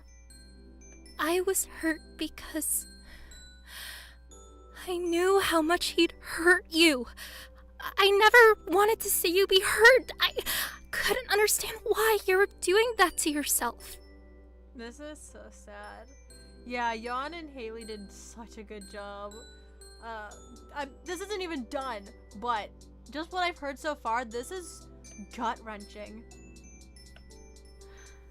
But in the process, I've just hurt you more, haven't I? I can't hold it against you. I can't imagine what this last month has been like for you. Taki. No. Kiko. I'm so worried about you. I'm so worried about how distant you've been, about how much you leave on those plates. It all reminds me a lot of when I was younger. And I don't want anyone else I care about to go through the same kind of suffering I did. I hate the audience. I hate them so much. Why do they get the right to say that I'm awful when all I was trying to do was feel like I had some sort of control for once? I don't get it. I hated feeling weird out. I hated feeling hurt. I hated feeling like there was no way out. I just wanted to feel like if something happened, I wouldn't just have to take the hurt for once. But doing that has just gotten me hurt all over again. It's taken away everything. My career's over. My life is over. Sachi is homeless. And it's all that stupid audience's fault. But if no one here was going to care about me, if I was going to be second place to everyone, or just someone to use as a cheap replacement for a person they care more about, it's even more stupid. I wanted the audience to like me. And it was really the only thing I had control of. My body, that is. It's the only thing I have left that's entirely mine. Everything else is commercialized. Perfectly controlled by my agency. Manufactured. Malleable based on what's needed in the moment. Or taken away from me by this stupid prison. This is really fucking heavy. Come on, stop. I thought if I just lost a few more pounds, if I just looked smaller, weaker, if they could see how much I was hurting, then maybe some of them would spare me some pity. Maybe some of them would care. Maybe some of them would love me. Maybe some of them would see how close I am to my breaking point. Kiko! Oh, Kiko! You have no idea. You don't need the approval of some stupid strangers you've never met. I love you so much, Kiko. I haven't connected with a friend on this level in so long. I want you to be okay. You deserve to be okay. We deserve to be okay. God. None of us deserve to be here. This world is cruel and hard, and maybe it's not made for people like us. But we can live in spite of it all. We can make our own corner of the world where we can finally just relax and be ourselves. And I promise, when you're able to be yourself, I won't see you as any cheap copy or fill-in for anyone. I'll just see you as you, and you'll be the most beautiful person in the world. I can't wait to meet you. Suki. The two leaned against each other, staying close and holding one another like they were the last people left alive on Earth. This is... God. Too heavy. I felt like a fool. I had no idea how much either of them had been struggling. I took a step back, leaving the two of them in their moment. I didn't want to make things any worse. This didn't seem like it involved me, but I realized that in part, I'd been contributing to all of this. There was no way I could continue my dare in good faith after seeing that. I couldn't make Takiko's suffering worse. That's just what the game wanted. I picked up on that earlier. I am not crying, but that was really fucking heavy. I waited for a little bit in the communal area in case either of them needed my help. After a while, I was quietly approached by Takiko. Is everything okay? Is Asuga... They'll be doing better soon. I think they're just going to need a bit. I'm going to stay here with them, if that's okay. You can go meet up with Ismini, don't worry. Are you sure? I really don't mind staying if either of you need my help. Takiko nodded slightly, her voice quiet. Alright, I trust you. But, one last thing. I'm sorry, Takiko. Shinku, you're... I know. I don't care. Oh! That's a big move. I don't want to make you feel any worse than you currently are. That wouldn't be fair on you. Or Akari. Takiko looked at me up and down as if she was trying to assess just how genuine I was before looking up at me with a small smile. Thank you. I should also apologize to you. Huh? I admit I was only really following you around today because I thought I could do my dare on you, but I don't think I can now. Not to anyone. Not after my chat with Sugi. I can't do that to anyone. But Takiko, that means your truth. I know, but that's okay. My career is over if I get out of here anyway. You probably think it's deserved, but I'm just very used to trying to appeal to people who don't really care about me. And that's pretty silly to keep doing, huh? So, let whatever they want to get out about me. Let people hate me. Let's see just how shallow and narrow-minded everyone is. If that's what you're happy doing, don't let me stop you. Just take care, okay? You two stay safe. I don't want you getting hurt. You too. I just hope Takiko isn't manipulating them. Oh, what? I stepped out of the shower block, leaving the two of them to each other's company. I knew deep down I wasn't always a good person, but my own flaws were becoming harder to ignore. At some point, I needed to stop doing things to try to rectify past mistakes and start doing things for their own sake. But trying to fix things felt easier than living with the reality of what I'd done. I was snapped out of my thoughts almost as soon as I left. Ismini quickly rushed up to me when she saw me in a panic. You mean? Shiku, you have to come quick. Hold on! Is everything okay? No time to explain. It's Maiko. We need to help her. She's in the infirmary. Maiko, what? It's just come quickly. We rushed to the infirmary as quick as we could. We rushed into the infirmary. I noticed Maiko on one of the beds, looking ashamed. Her sleeve was rolled up and there was a small plaster on it. Dear. Are you doing any better? Has it stopped bleeding? Oh. I think, yeah. Maiko. What happened? Are you okay? I'm sorry, Shishi. I know I pranky promised I wouldn't need to help. You really don't need to help. I don't want to be a bother. It's nothing, seriously. Ismini seemed pretty panicked. Really, I'm fine. It was just a little scratch. You were carving a Y into your skin. What? I didn't go through with it, I swear. I didn't want to in the first place, but... Hey, it's okay.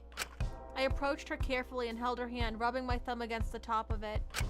I was really, really scared what people would think of me when my truth came out tomorrow. I was scared you all would stop being so kind to me. I promise I won't, okay? No matter what happens, no matter how bad a secret is for you, we're not going to let you get hurt.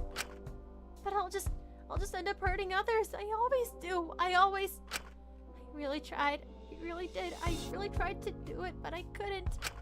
I only got one letter deep when Ismini found me crying. I'm such a failure. Don't say that. Huh?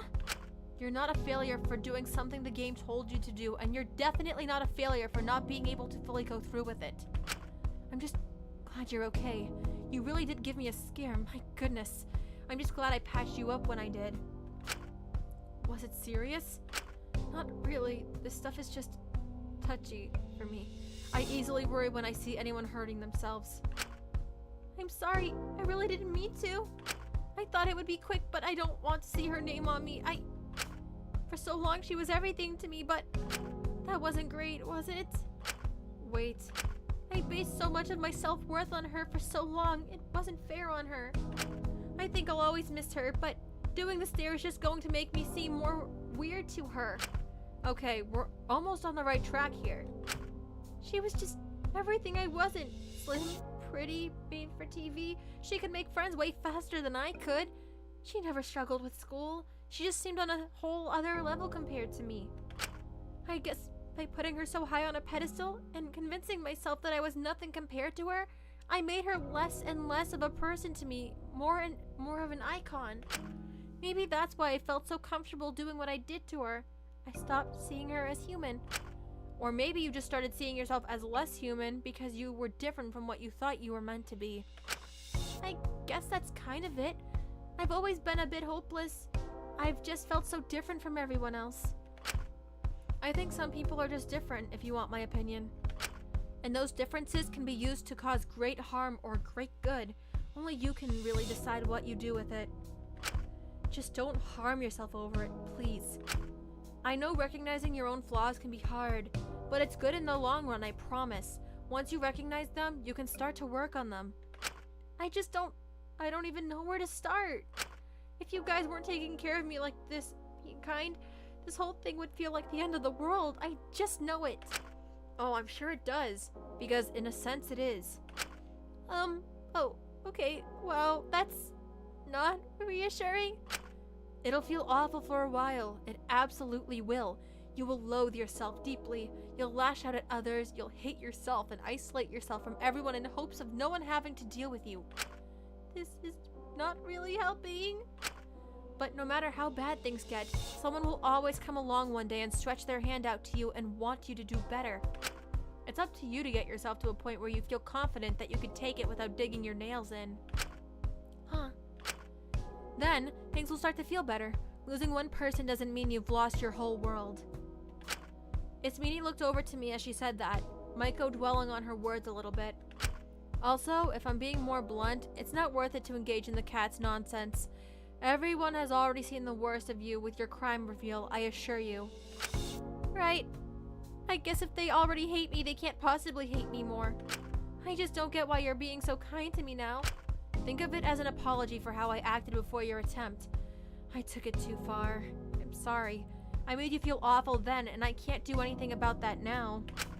But I can at least give you a little help now and move forward being more considerate, even if you are corrupt. Wait, so have you skipped your dare today, Iz? Oh, absolutely not. Not after the humiliation of yesterday. If it makes you feel any better, I've also thought about Now, do you want us to help take you back to your cell, Maiko, or do you want us to keep an eye on you here? If you're offering to walk me back, I'd really appreciate it, actually. If you're not busy, I need some time to think for a bit. Sure, we can always just have a look for some books later. No need. I found a myriad of books that might prove useful.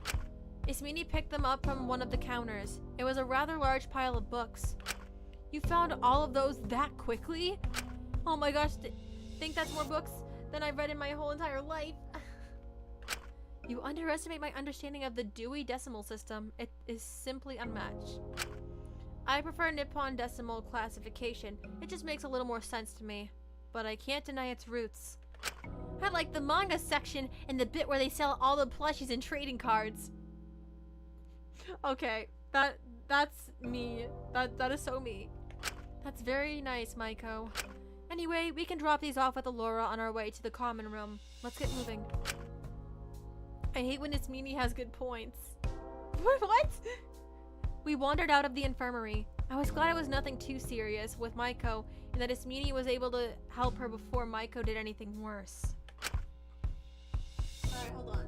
Another sip of water.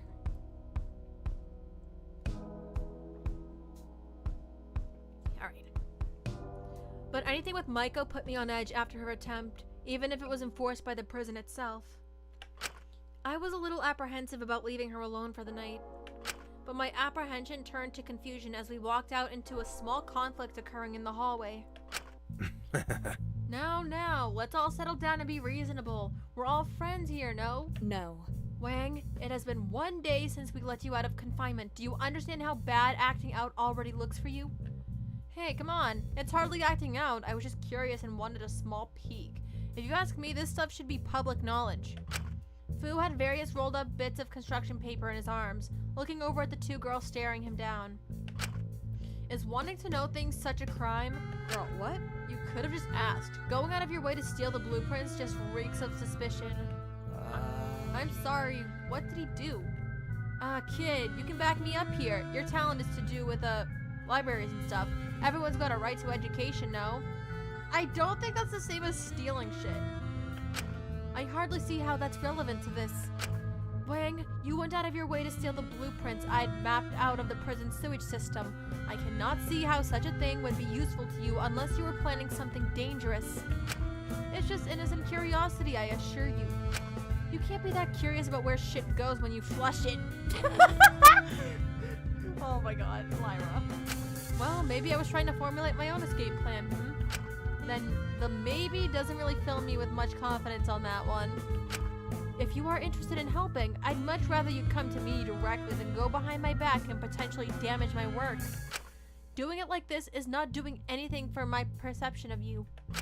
Aw, Doc, I've been on good behavior right up until this point. Cut me some slack. Once again, you have been out of confinement for a few hours at most and already starting shit. Wait, I'm inclined to believe this isn't as bad as it looks. Why exactly do you think that?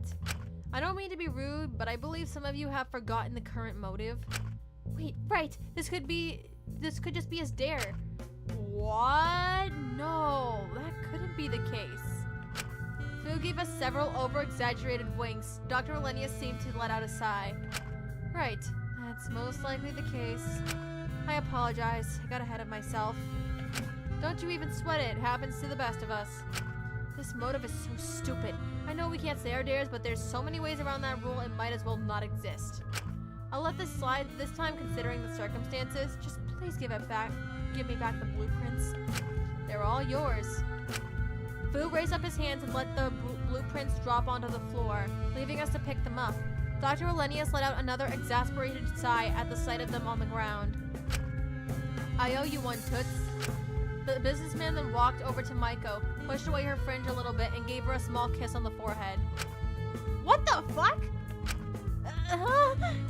She seemed to practically short-circuit at that. You're so welcome.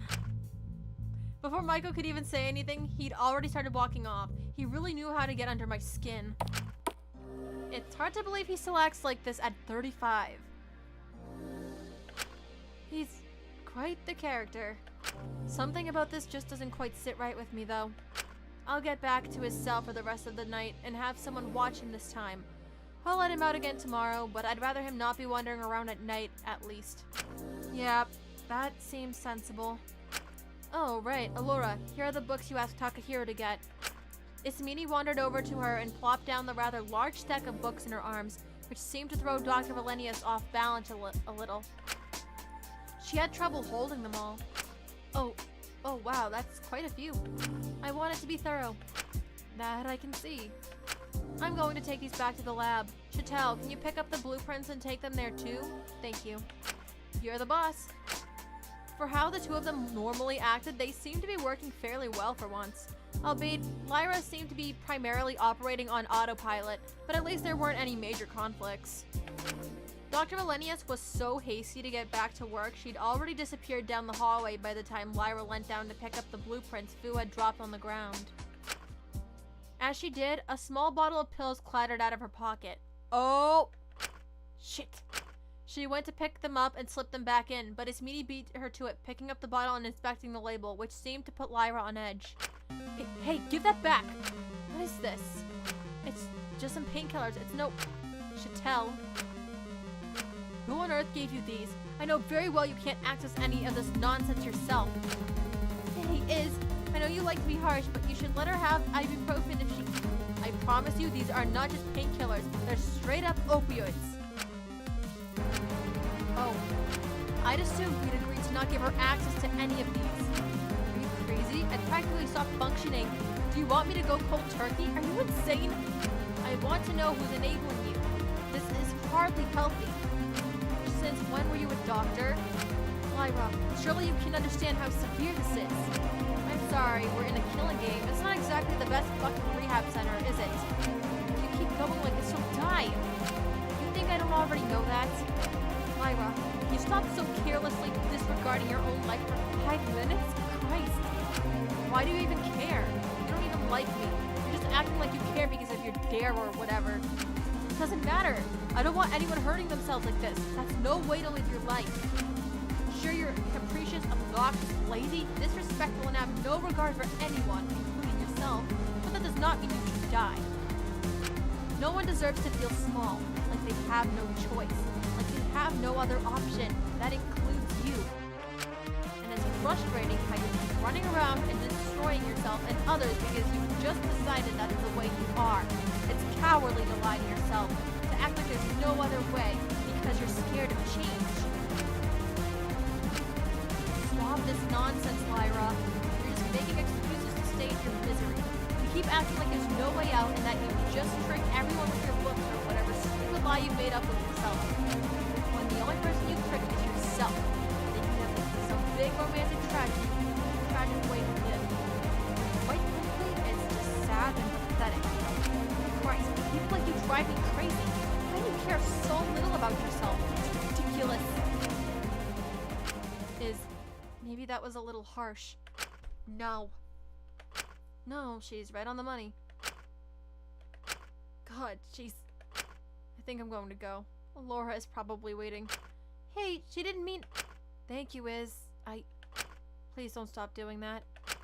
Doing what? Saying it exactly as it is. And once again, in that moment, Lyra seemed very small as she looked at Ismini with unreadable eyes. She just seemed stunned, perhaps a little in awe. But left with the blueprints quietly, making no attempt to fight Ismini or take the pills. Something she'd said had clearly had an impact. Ismini seemed to take a few deep breaths. It seemed multiple people had been stressing her out today. I quietly put a hand on her shoulder, and almost like clockwork, those words slipped out of my mouth just as they had with you. Hey, it's going to be okay. I know, let's just get Maiko back to her cell. Okay, sorry if I caused any extra hassle. It's fine, really. Ismini gave Maiko a much softer smile for her standards and started walking back to the cell block. Maiko's hand hovered near my own on the journey back, and without thinking I found myself holding it, gently rubbing my thumb on the back of her hand. Maiko was someone who very quickly became attached to others and relied on them. Someone like Fu would take advantage of that, giving her empty pipe dreams and only give her little bits of validation to keep her satisfied. Someone like him had no right to comment on my friendship with her. I just wanted her to be okay. There was nothing wrong with that. At least that's what I wanted to think.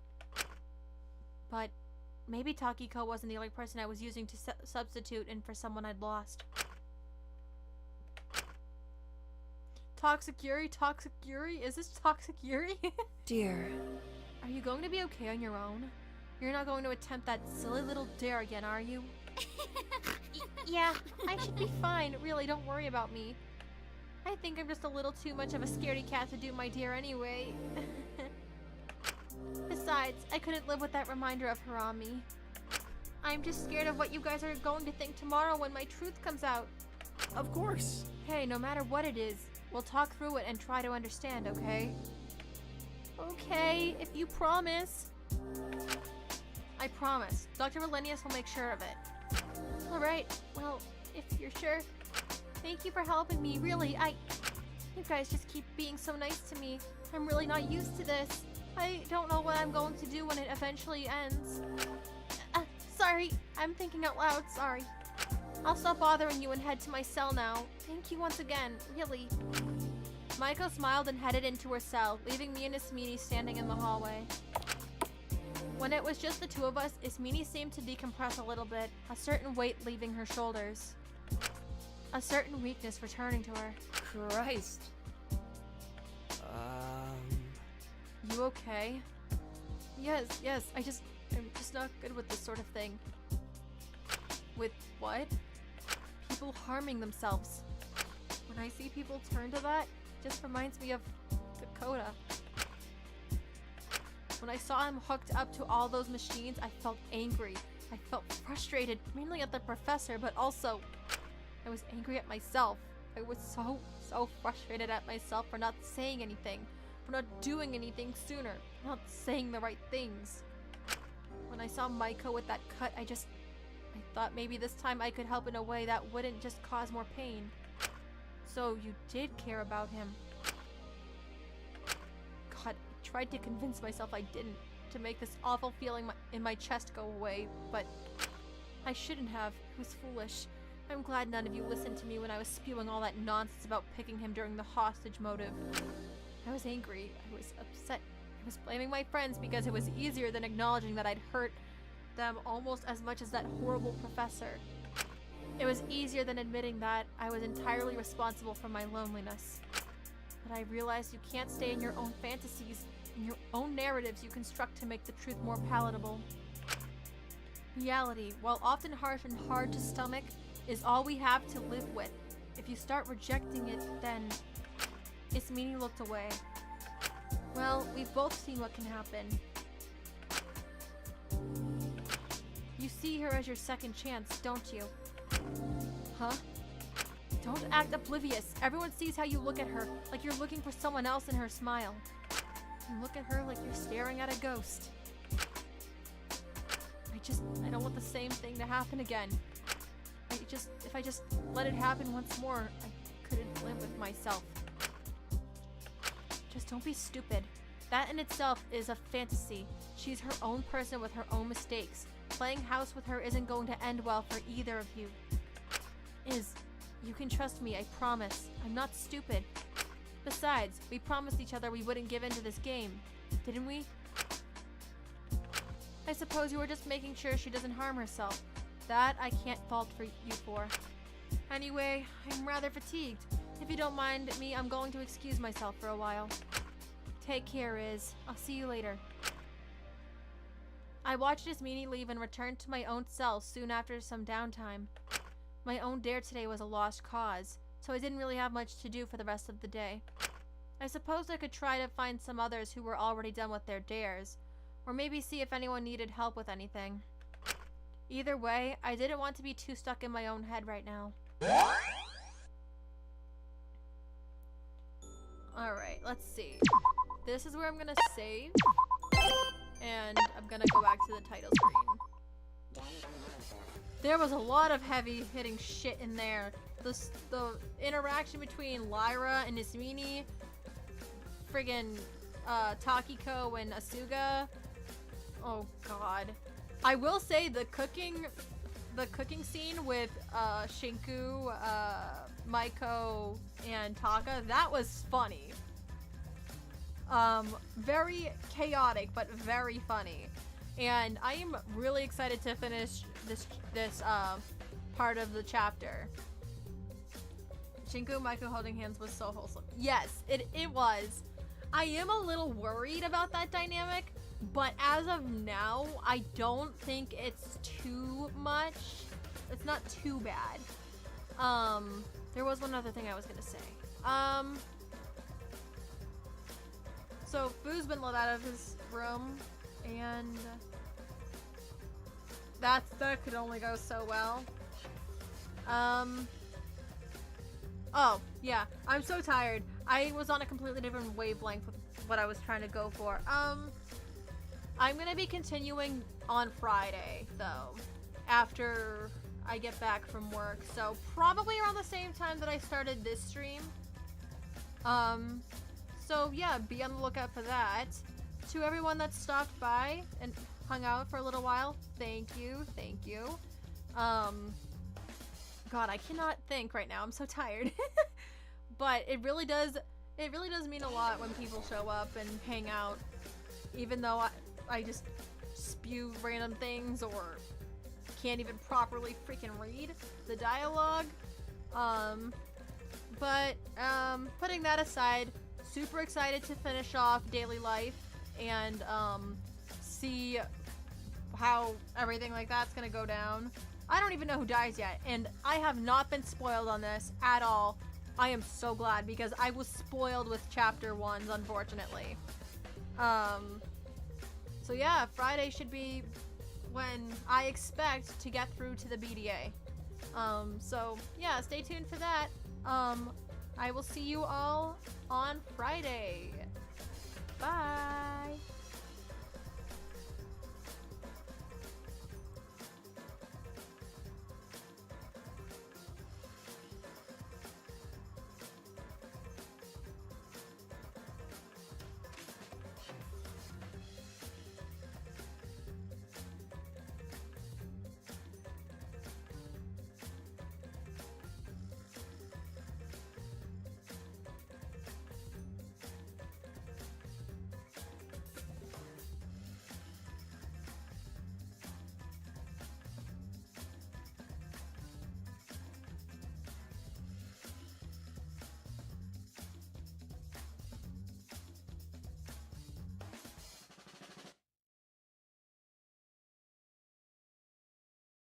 Danganronpa.